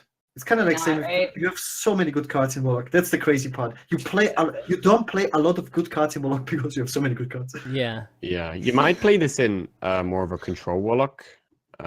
It's another way to activate your possessed Lackey, obviously. And you can get your Rexus, right? Huh? Yeah, you get your Rexus, right? Yeah. Jiraxis over Gul'dan meme. No, like no way. You get a free 15 on the board easy. Oh, you're talking about. Oh, you're talking about playing it like. Okay. Yeah. What about Ratcatcher, guys? I actually really like this card. I just don't know if Board needs it, but I really like it though. What do you guys think? I thought about every card so much, and what I really like about this card is actually in control lock as well, because if you play Skulking Geist, or if people play Skulking Geist against you, it's very hard to kill off your own Rin. And that's like your main win condition, especially now with Nozov rotating out. This is why I kind of like... Honestly, I am most excited about this expansion about all the decks that are rotating out. the bad decks, which are not fun to play against. And I think it's okay if Control Lock has Rin as like the main win condition without Nozov. I think with Nozov it's just too strong. Also, like you kill Rin and then you silence Rin, kill Rin, then you get it back with Nozov. I think this was just way too OP. And having now, this is a very good way to activate Rin without using a Spellstone on your own Rin. Or like, it's a very good way. Other than Rin, though, is there any other reason you'd play this in like a controlling Warlock? You can kill... and like, would you actually put this in your deck specifically just for Rin? You can kill Lackey, of course, as well with it, if you want. Yeah, you can kill Lackey. I think you Cube. also like. I mean, it's like sometimes Doomsayer, or like just to get good stats, because it has charge, right? You can control the board. Like it's a cheap combo. This is what you did with Void Terror in the back in the days as well.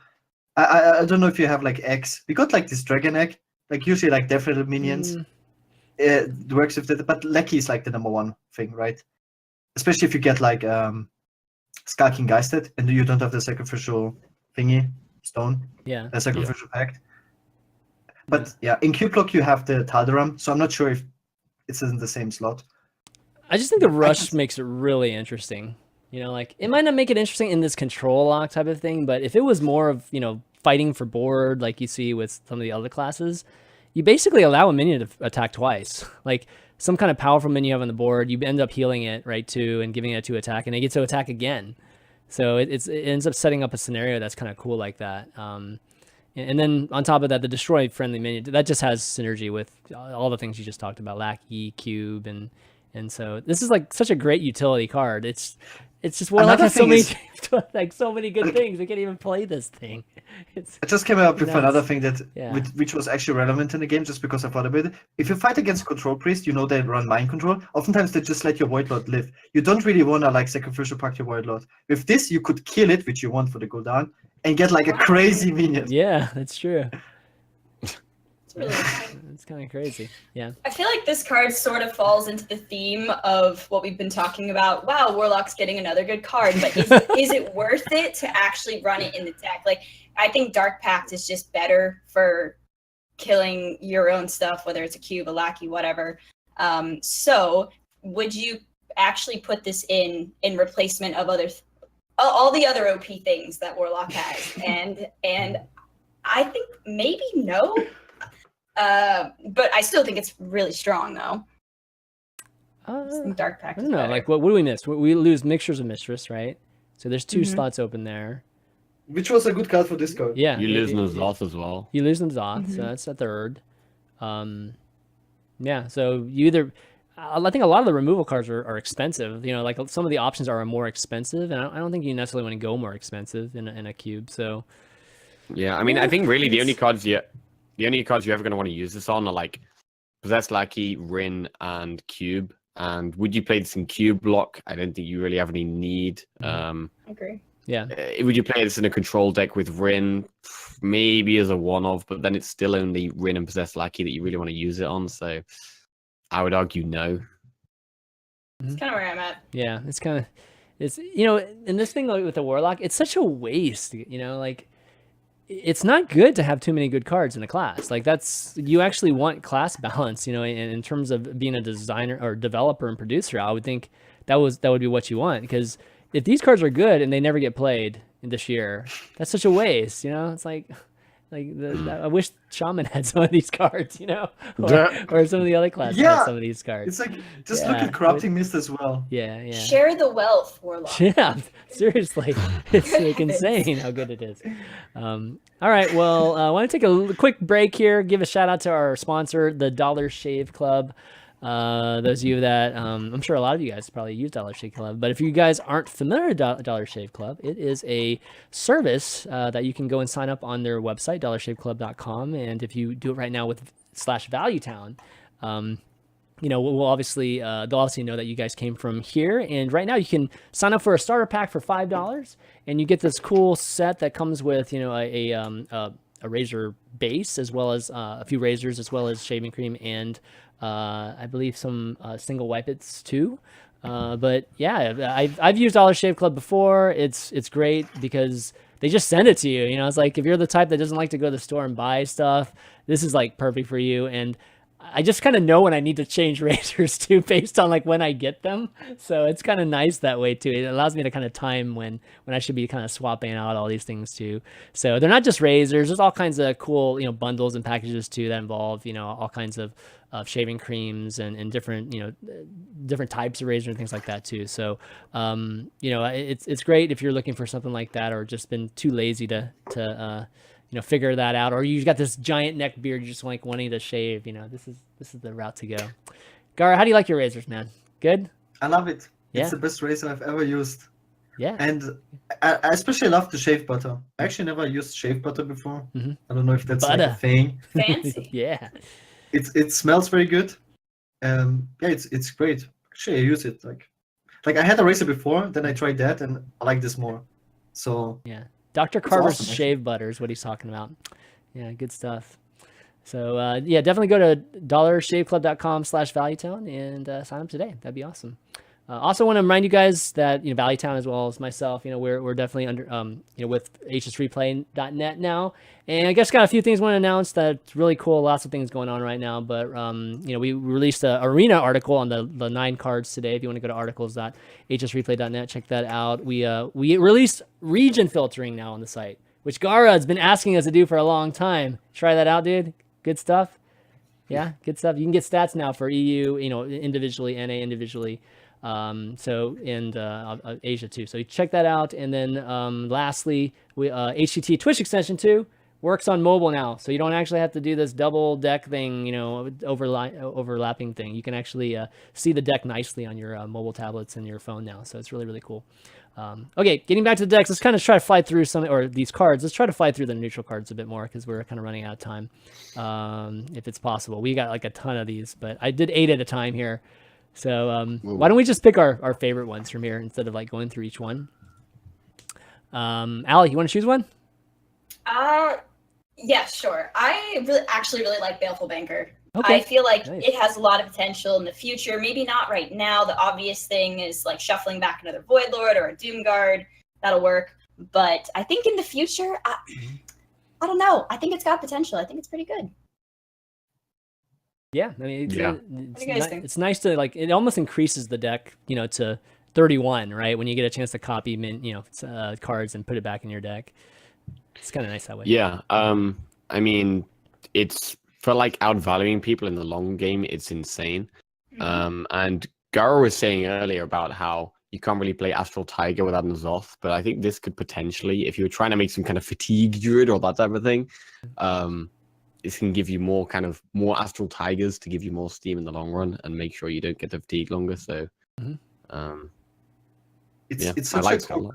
it's such a good card. Because it helps you also in the fatigue. Not just it gives you like an additional Tyrion, additional value, and you're like one turn ahead in fatigue because of the one extra card. It's actually very, very good in Control Mirrors. All right, Countess Ashmore. Or what do you guys think? Oh, No. yeah, Very good. Yeah, Like, Countess it's- Ashmore. And crazy, right? Like, One of the only downsides I have to it is that like a lot of people have been comparing it to Curator, but the fact Curator had Taunt was actually quite a big deal. Generally, you're probably going to be playing this in a slightly slower deck, I think. And so a 7-mana 6, say playing 7 mana to just play a 6/6 is a little bit risky. Also, having a Rush, Lifesteal, and Death Rattle minion deck, like these are quite unusual mechanics. So, is there going to be a deck where you're going to be playing all of these? We mentioned Priest earlier, where you can play a Death Rattle and Lifesteal minion. But other than that, I'm not sure where you're actually going to be playing this card. Would you say it's stronger than Curator or no then? I actually think Curator is better. I think I'm of the opposite opinion. I agree with you on the taunt. It's not as defensive, but I think that Rush, Lifesteal, Death Rattle is far more general and flexible than a Murloc, Beast, or Dragon. So I think we'll see it in a lot of control decks. yeah, that's a good It's point. card draw, attached to a really solid body. So Death Rattle probably outnumbers 2 of those things. You know, like 2 of the things from Curator, Yeah. right? I think maybe I'm wrong about that, but it outnumbers 1 tribe for sure. Death Rattle by itself. So yeah, it's pretty darn good, and from the standpoint of coverage. Anything else here? I'm not too interested in the other cards, to be honest.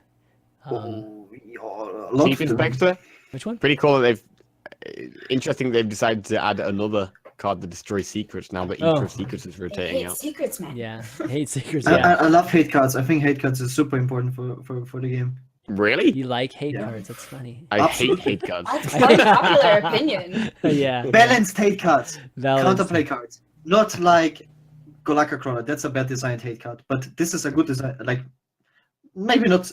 It's better than the Kazan Mystic, which just won you the game because you steal it. I think it's okay to destroy it, but not to steal it or anything like that. One thing I think that's interesting about this card is the Eater of Secrets had such a bad stat line, being a 4-mana 2/4, that if you're not against a deck with secrets, it's really bad to play it. Whereas a 5-mana 4/6 stat line is nowhere near as bad. So if your opponent isn't playing secrets, it's actually not as bad to play this card.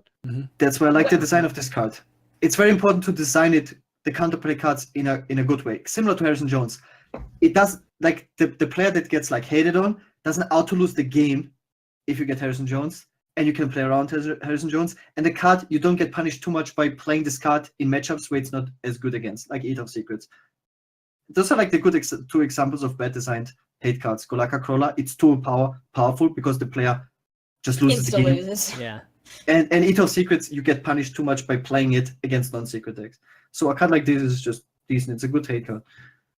Yeah, I think it Eater's, Eater's Secrets, obviously it mattered how many you killed, right, in terms of how big it got. This, I think, like you guys said, I think this is just better. Like, it's just more powerful. Strictly better, It gives you just an average value that's higher than, I think, Eater Secrets was more situational and stuff. So this is just like 4-6, that's good, like Jackie was saying. And so this is just a good card. I don't know if it's better or worse as a 8 card. It's just a better card, period, like than Eater Secrets was. So I have to say I don't think it'll see play though, and the main reason is because Ice Block's rotating out. Yeah. I feel like Eater of Secrets was the main. Ice Block was the main reason to play Eater of Secrets. Yeah, agreed. God, imagine when a Kazan Mystic was there, you'd take Ice Block. Oh my god. That's ridiculous. Thinking about that is just ridiculous now. All right, next up we've got another set of neutral cards. Also, the 8-drop was interesting, but okay. whatever. Which one? Not obviously to play it for 8 mana. The 8/8 definitely heal for You 8. like that card, really? Yes, but to cheat it out. I like it in Recruit Warrior. I was going over every archetypes, and we need.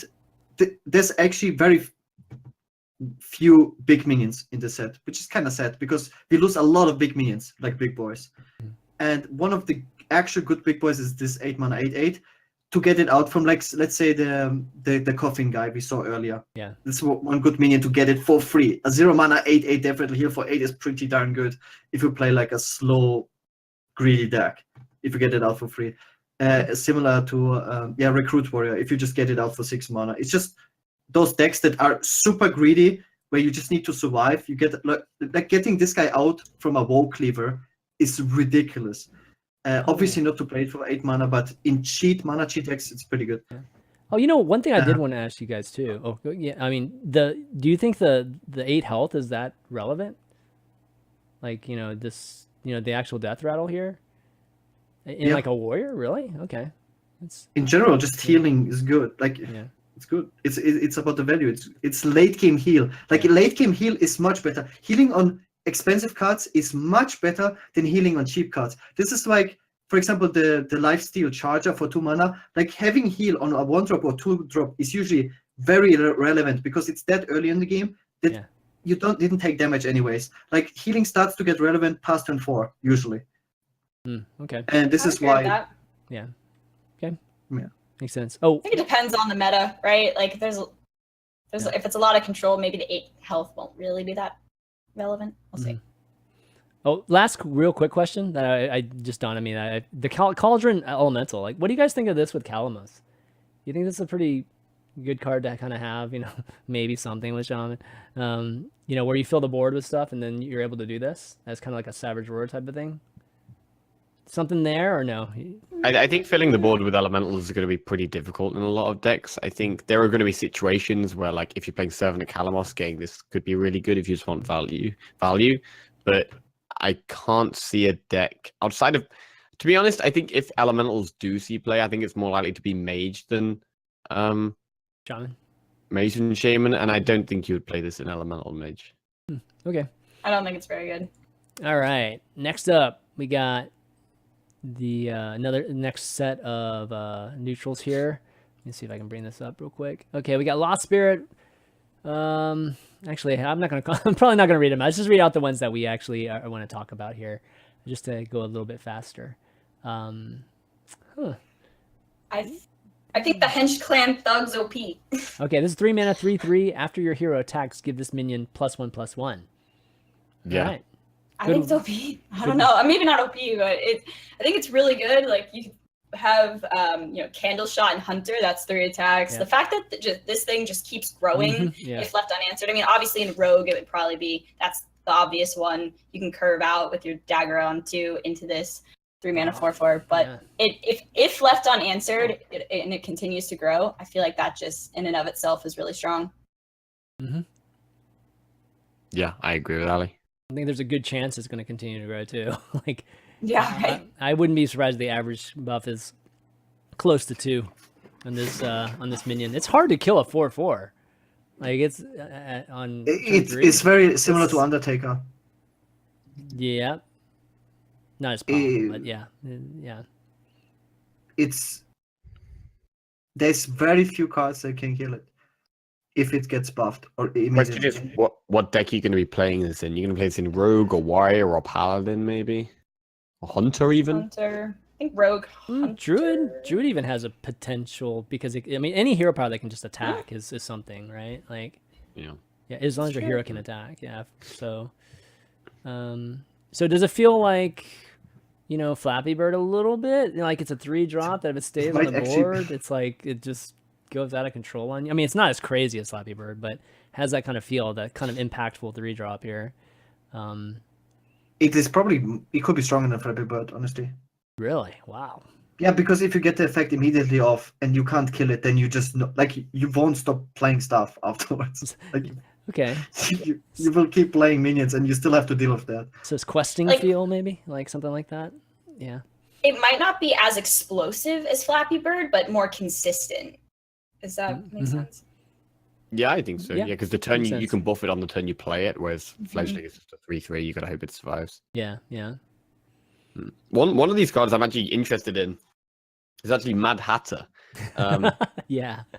Oh goodness. It's kind of such a crazy card, but it has similarities to Fungalmancer.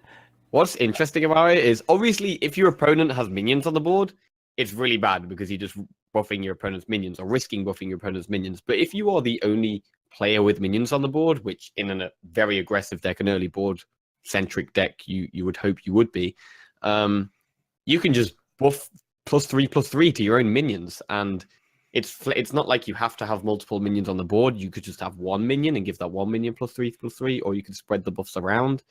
So I think this is kind of an interesting one that people might be overlooking slightly. Thematically, with the name, it's like my number one card. like Mad Hatter is so brilliant in the name and what it does, because like Mad Bomber, right?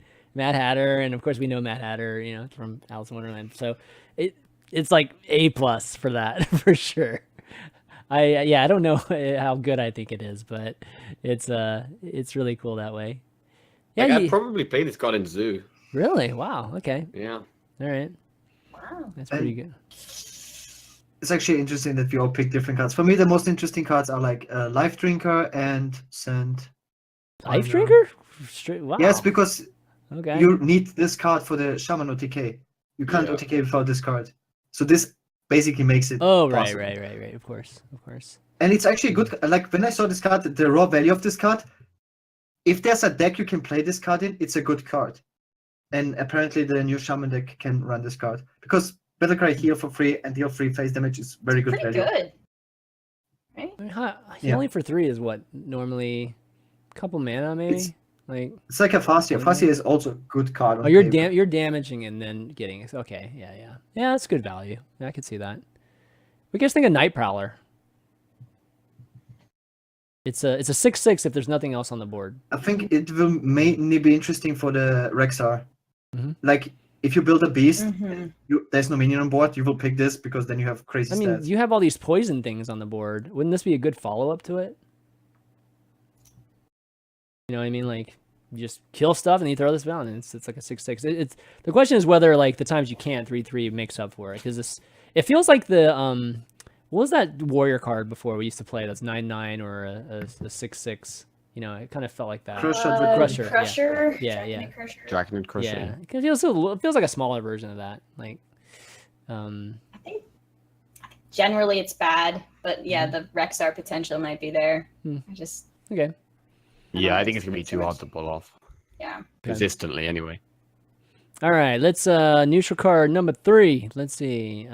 This is the second. We have a few after this, so we got anything interesting here? We got an egg. Yes, that's Jackie's material right there. Anything good? This good egg? Unfortunately, I really don't think this egg is going to be good. The only way I could see this egg potentially working is in a kind of a priest deck that's playing like Divine Spirit and Inner Fire, and also playing the new Lady. Is it White Lady? Lady in White. Lady in White.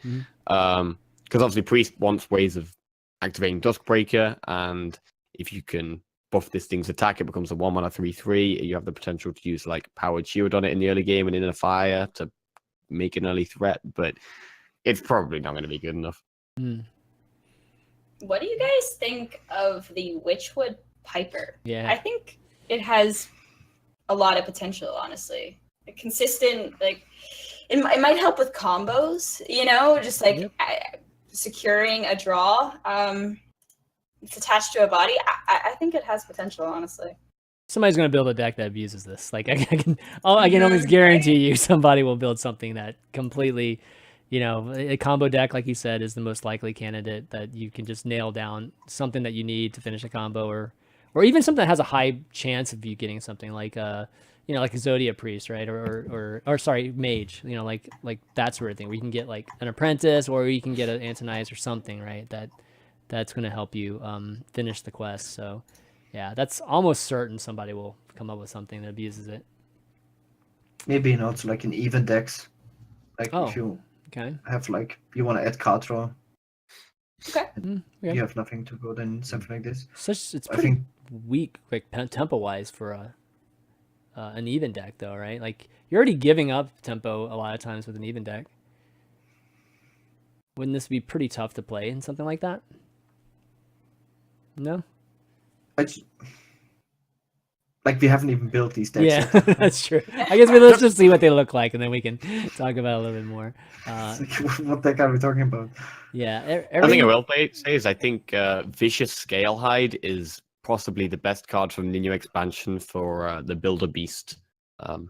Good like point. Hunter, if you're playing Rexar a lot of the time in the late game, you really want some defensive tools. Yeah. And a Lifesteal Rush minion combined with another minion is going to be really good from Builder Beast, I think. That's good. And it's cheap, right? You always want to be kind of picking up cheap minions with Rexar initially. So there are not many beasts that have 2 keywords in them. So yeah, that's a great point, actually. It's not just that, the Leech as well. Like a 1 mana lifesteal is also insane because you can pick up a lot of big minions, and then for just 1 extra mana you get them lifesteal. Yeah. It's the ideal first one to get. Like this is the one you want to pick first, and then you can just add on the mana that you need so that you can actually play it on that turn, right? So that's definitely nice. Okay, we can move on. Is that cool? We only got 2 cards left. Cool. Yeah. I've got to run to the bathroom real quick. Okay, sure. Cool? Yeah, go for it. Yeah. These last 2 cards, it's just like so. Let's see what it my card. Oh, is it your card? Which one was it? I forget. The Worgen. Oh yeah. Oh yeah, Worgen Abomination. Yeah, 7 mana, 6/6. I'll leave this one to you then, Gaara. Yeah, exactly. I don't want to talk about it. I talked about it so much. Jackie, it's your turn. At the end of your turn, deal 2 damage to all their damage minions. Land on my card. I think it sucks. Yeah, there you go. There you go. easy review. Thank God Jackie didn't get this one. No. Yeah, it's, you know, I think you'd have to combo with something like Warrior or something, you know. And I mean, it's cool that it's pretty much infinite value until you I mean, it's all minions, so it's not valued in some cases, but it's only control warrior, if anything. Yeah. If.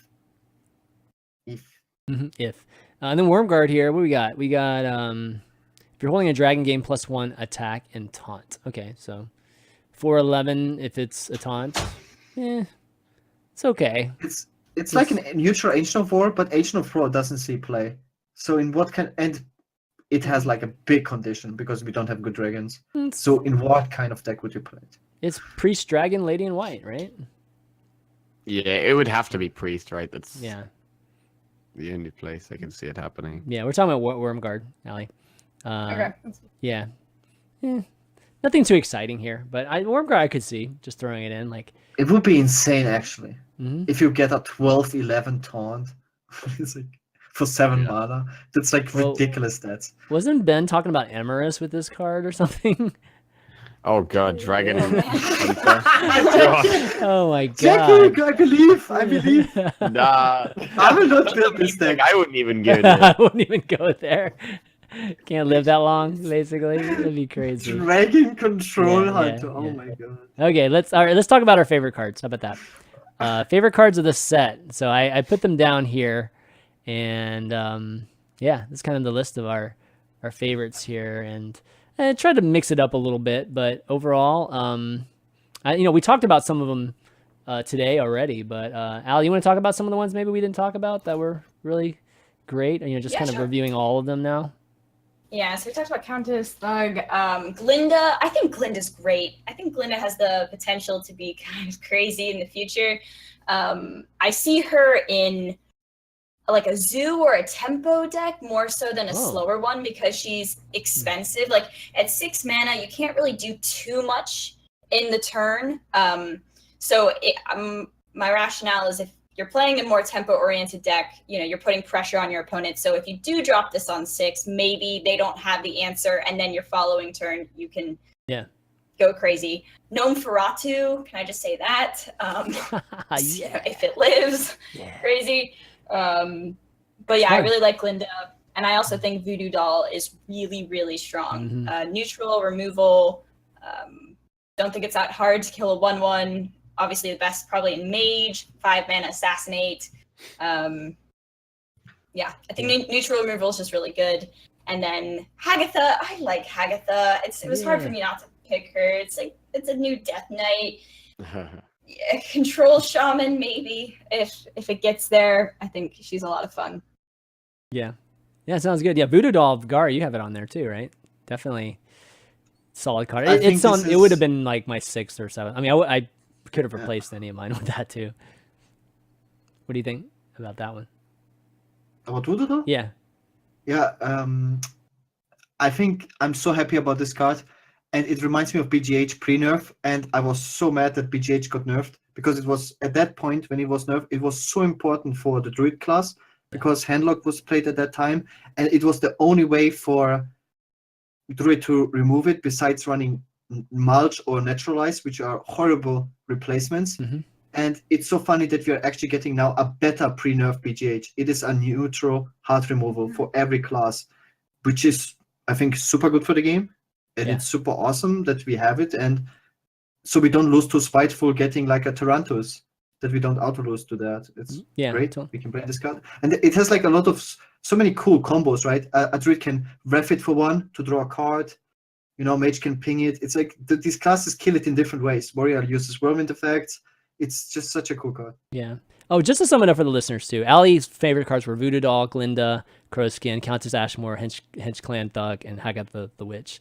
But Gaara, you know, since you're talking about some, why don't you go through yours here? Yes, the Shaman card, because without this card, Shaman would be complete trashed here. This card really is. So we're talking Shudderwock. Yeah, Shudderwock. Shudderwock, yeah. It's broken if it works. It has OTK potential. It's the craziest card of the set. It's funny that the way they highlighted Hagatha as like the main card of the set, I believe, and the way how they showed Shudderwock was just randomly somewhere, and it's like the craziest card of the entire set. It's kind of funny to point that out, and it's just all the you can build actually infinite value Shaman as well with this card. You can go infinite with it. It's so many different things you can do with this card. Yep. The spell, the Druid Resurrection Witching Hour. spell, Yep. Witching Hour is also crazy good. I'm super excited to build decks around this card. Many different things you can do. If it's good, it's broken. Again, mana cheat. You can summon 3 mana 3/12 with Taunt, or Tyrantus, a 3 mana 12/12 immune sounds also pretty good. And or like the giant Anaconda, which gives you then Deathwing for 3 mana, pretty good. A 7/5 the Deathwing, pretty good. Yep, sounds fun. Sounds super fun. Baku deck building. I'm a huge fan of like the Reno idea, like building an entire odd deck or an entire even deck. The idea behind it is very, very good. It's just I don't like Blizzard pre-building decks for me. And this is kind of like pre-building. They force you to do like only odd decks, but you're like still like open to do whatever you want. Yeah. Kind of. You can play any odd decks you want. And obviously the coffin from the priest. It's so good. Hopefully it's good enough. Oh, hopefully. I'm almost positive it's good enough. Control priest. I hope it'd be crazy if it's not. Okay, Jackie. Jackie's got some cool ones on here, surprising ones. So I can't wait for Jackie to read his list out here. Yeah, I got a lot of fun ones. I think it'll be strong. I think Lady in White is just going to be. I think it's not going to be a card you're going to want to like build your deck around. But I just think there's so many priest cards that have like significantly higher health than attack. I mean, and pretty much every priest deck has loads of minions with high health and low attack. So just chucking Lady in White in your deck and giving everything Inner Fire can give you massive tempo plays after you've played it. Yeah, I think it's really strong. Tess Greymane is just one of the most fun cards I'm excited to play. I just can't wait to just play this kind of Burger Rogue style deck where you're stealing everything and then you're just playing Tess and you kind of know what's going to happen, but you kind of don't. And you could potentially have massive turns. Like if you've played lots of minions that you've been able to steal, it could potentially be a board flood. So really excited about that. Rebuke is one of my favorite cards they've revealed. Like I really like that they've kind of brought back the Lotheb effect. Obviously Lotheb was like overpowered. And so you just kind of chucked it at the time, you kind of just chucked it in any aggro deck. Whereas Rebuke, you kind of have to think a lot more about whether it's actually worth playing in your deck, because in an aggro deck, you don't want to have this in your hand early on. It can also stop you getting a big divine favor. But at the same time, if used at the right time, it can completely just win you the game on its own and protect your board that you might have built up in the early game. Yeah.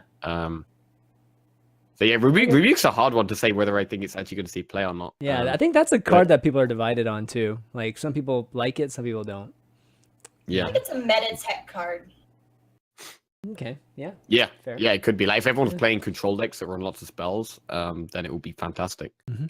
Handmaster Sure. Oh wait. Nope. Toxmonger is my next card. Toxmonger. Yeah, I'm super hyped for Quest Hunter, man. Quest Hunter's just been like my favorite meme deck for like a while now, and this is so good for that archetype. I feel like there's going to be so many games where I'm playing like Tolve Warden on turn 5, which draws you 2 1-drops, and then on turn 6 you go Toxmonger with like a couple of the 2 1-drops you've just drawn. So really hyped for that. Yeah. Like really, really hyped for Quest Hunter. And the last card I'll be playing in the same deck, I'll be playing Tess Greymane. And I think a lot of people are underestimating this card actually. Spectral Cutlass, the 4-mana 2/2 lifesteal. My mind. Yeah. Whenever you play a card from another class, gain +1 durability. And the +1 durability is the thing that makes me excited about this card. So a 4-mana 2/2 lifesteal isn't that good, but it does have lifesteal, so you are going to be able to sustain a bit. And every time you're playing these other cards, you're creating from your Fox or Hallucination. Bearing in mind that Rogue has prep, so you can potentially prep out spells from other classes. You're just going to potentially be able to hold on to this weapon forever. And you can use like Deadly Poison to buff it, as well as the new 3-mana 2/4 that also buffs your weapons. So this could end up just getting so much value that you probably wouldn't expect out of it. It's definitely one of the cards I'm most excited to play. Yeah. Wow. That's cool. Yeah. I mean, definitely if you could get it bigger than 2, then it would start looking super interesting, where you just continually have it for the remainder of the game or something like that. Really, really cool. That was unexpected, but that's why we love Jackie. My list, Lady in White, which Jackie talked about. I think it's just great in terms of priest and just upgrades. Just you could just literally throw it in almost a lot of priest decks, and it's just gonna upgrade a lot of the minions already in it. Countess Ashmore talked about, super good. Ratcatcher, I just appreciate the design. So this one is not so much it's going to be good or anything, going to be used, but it's wasted on Warlock, unfortunately, right now. Matriarch we talked about earlier, and then Chameleos.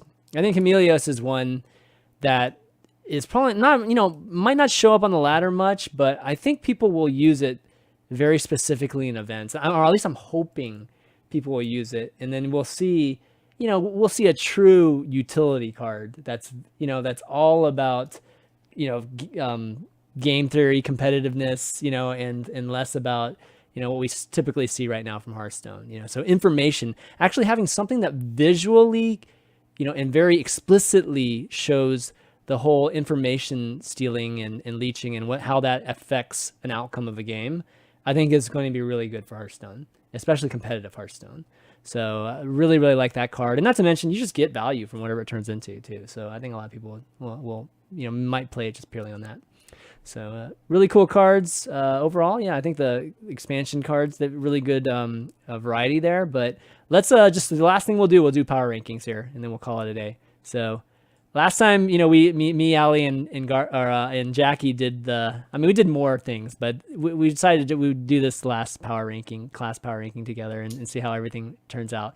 We've got pretty different lists. Yeah. So I think you mixed up. did I?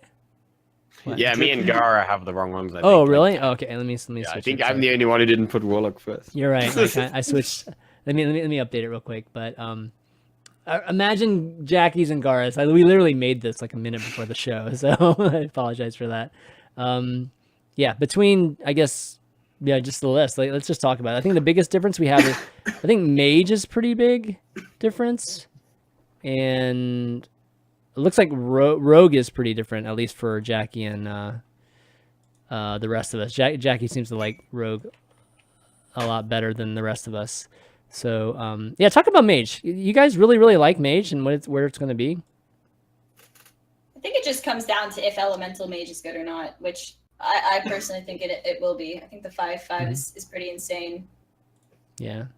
Yeah, I think Mage is also insane. I think Warlock is obviously very, very good, but Mage is going to be one of the best answers to Warlock because they have polymorphs, and the fact that Warlocks are losing a Zoth, that's a big chunk of value they lose, and so the Mage Death Knight will be able to contest more, I feel. And then I think aggressive Mage decks are also going to be one of the best aggressive decks in the game, so yeah, I think Mage is going to be wicked. Okay. You had Druid last, right, Jackie? Yeah. Okay. Yeah. I think the more we've talked about it, I think I might start agreeing with you here. But prior to it, I had it a little bit higher. I don't know. I still think there's something there with like just what you were talking about, Gaara, just all that cheating mana stuff. I think there might be something, in terms of Druids being able to survive until that point. Let's see, what else? Any other big differences here? It's really looking at the bottom. So we have Warrior at the bottom for most of us. I have a little bit higher, but yeah, I don't know. I still think that. What do you guys think about Dead Man's Hand Warrior? Is it still going to be good? It's dead. It's just completely dead. Yeah. Because of Cold Light. Because of Cold Light, right? Yeah. The actual fatigue warrior, Dead Man's Hand Warrior. People will still play Control Warrior with one Dead Man's Hand, but that's not like actual Dead Man's Hand Warrior. Yeah. Like because Cold Light Oracle, Sleep with the Fishes, and Dirty Red. Those are 3 big cards for the archetype. Right. Okay. Anything else worth mentioning here, guys? Anything? Shaman? Jack, you have Shaman, or Gaara, you have Shaman pretty high here. Yeah, it's hit or miss, I think, with Shaman. Because if Shaman is good, it's going to be meta-defining. And if it's bad, it's going to be... my last 6 spots can change, will definitely change. I mean, this is completely random if they're correct. Like, again, Shaman can be completely the worst class in the expansion. It really comes down to how good this legendary card is, honestly. If it's bad, if it's too slow, Shaman can't survive to putting the combo of too little bad card draw, then Shaman will be the worst class. And if it's good, then it's really good. Right. Like, really good. One of the best decks. All right. Well, why don't we wrap up, guys? I think that was good. I finally changed after we were like done now. But overall, you guys happy about all the cards? Like, what do you guys think? Just power level, just general balance. Last thoughts on pre-release before the actual thing comes out tomorrow. I think overall the power level of this set is relatively low, but I think maybe that's intentional. It's the first after the rotation. They didn't want to throw anything too crazy. I mean, we do have some crazy stuff in here, but I think as expansions go, I feel like it's lower in power level than what we've seen in the past. I don't know if you guys agree. Absolutely. Yep. Thank you, Gaara. Yeah, I think I agree as well, but I think that's a good thing. Like, I think what we really didn't want is an expansion that has kind of the same level as Gadget-san, which is kind of so many cards that have dominated the meta for so long. Like, if we had an expansion that was at that power level, I think that would actually be really bad for the game. There's definitely some cards in here that are going to be meta-defining and are going to see a lot of competitive play, but not too many. Yeah, I'd say the same thing too. It's good that they're starting off with not too powerful of cards. I don't think I think they kind of did the same thing last year with Ngoro. You know, like after the reset, Gadgetzan obviously screwed things up, but Ngoro was relatively weak too. You know, from the standpoint of it gave a lot of room to like him to add a lot of power the rest of the way. You think Ngoro is super good? I mean, Megasaur, Steed, Stonehill Defender. Like, I just loved Ngoro. Yeah. I mean, but they're not like, they're not like Cube and Void Lord and like, the crazy things that we saw last time. Tarim, yeah. Yeah, Tarim's pretty good. But yeah, overall, I like it. I mean, I don't think it needed to be crazy. I think Cube still being good will be interesting to see how we deal with that. If this meta is able to adapt to it and come up with some good solutions to Cube, then I think this is a great solution, or this is a great expansion. If it can't come up with something and Cube just sits on there for another 3 or 4 months, then we're going to be complaining about that, by the end of 3 months. Do you think they nerf it? Like, do you think they'll nerf Cube if it's months and a couple months here of just pure torture? I think they would have done it already, right? I think they would, but I don't think it will be a few months of torture. I think people are a little bit overestimating how dominant Cube Block will be. Mm-hmm. Gar hasn't said anything yet. There's a lot of things to say. First of all, I think Cube Block has clear weaknesses. I think what I expect, the absolute worst case scenario is we will see a 50% Warlock popularity. This will be less than the worst we ever had. That's crazy, but not the craziest we ever had. The craziest was J-Druid with 60% pre-nerf. When J-Druid was the best class in the game and we got Ultimate Infestation and Spreading Plague, we had 60% J-Druid, so this was basically the bottom point of Hearthstone. And I think absolute worst case scenario is 50% Cube Block, and I don't think we will. It's extremely unlikely this will happen. The reason for that is Cube Block has clear weaknesses. Cube Block is not consistent enough versus aggro decks, just because of you can get Doom Guards from the lackeys. You have a lot of clunky cards. You don't have Mistress of Mixers, you don't have Cube into Mistress of Mixers, you have less healing than before, you have no healing replacement than before, so it is weak to against aggro decks.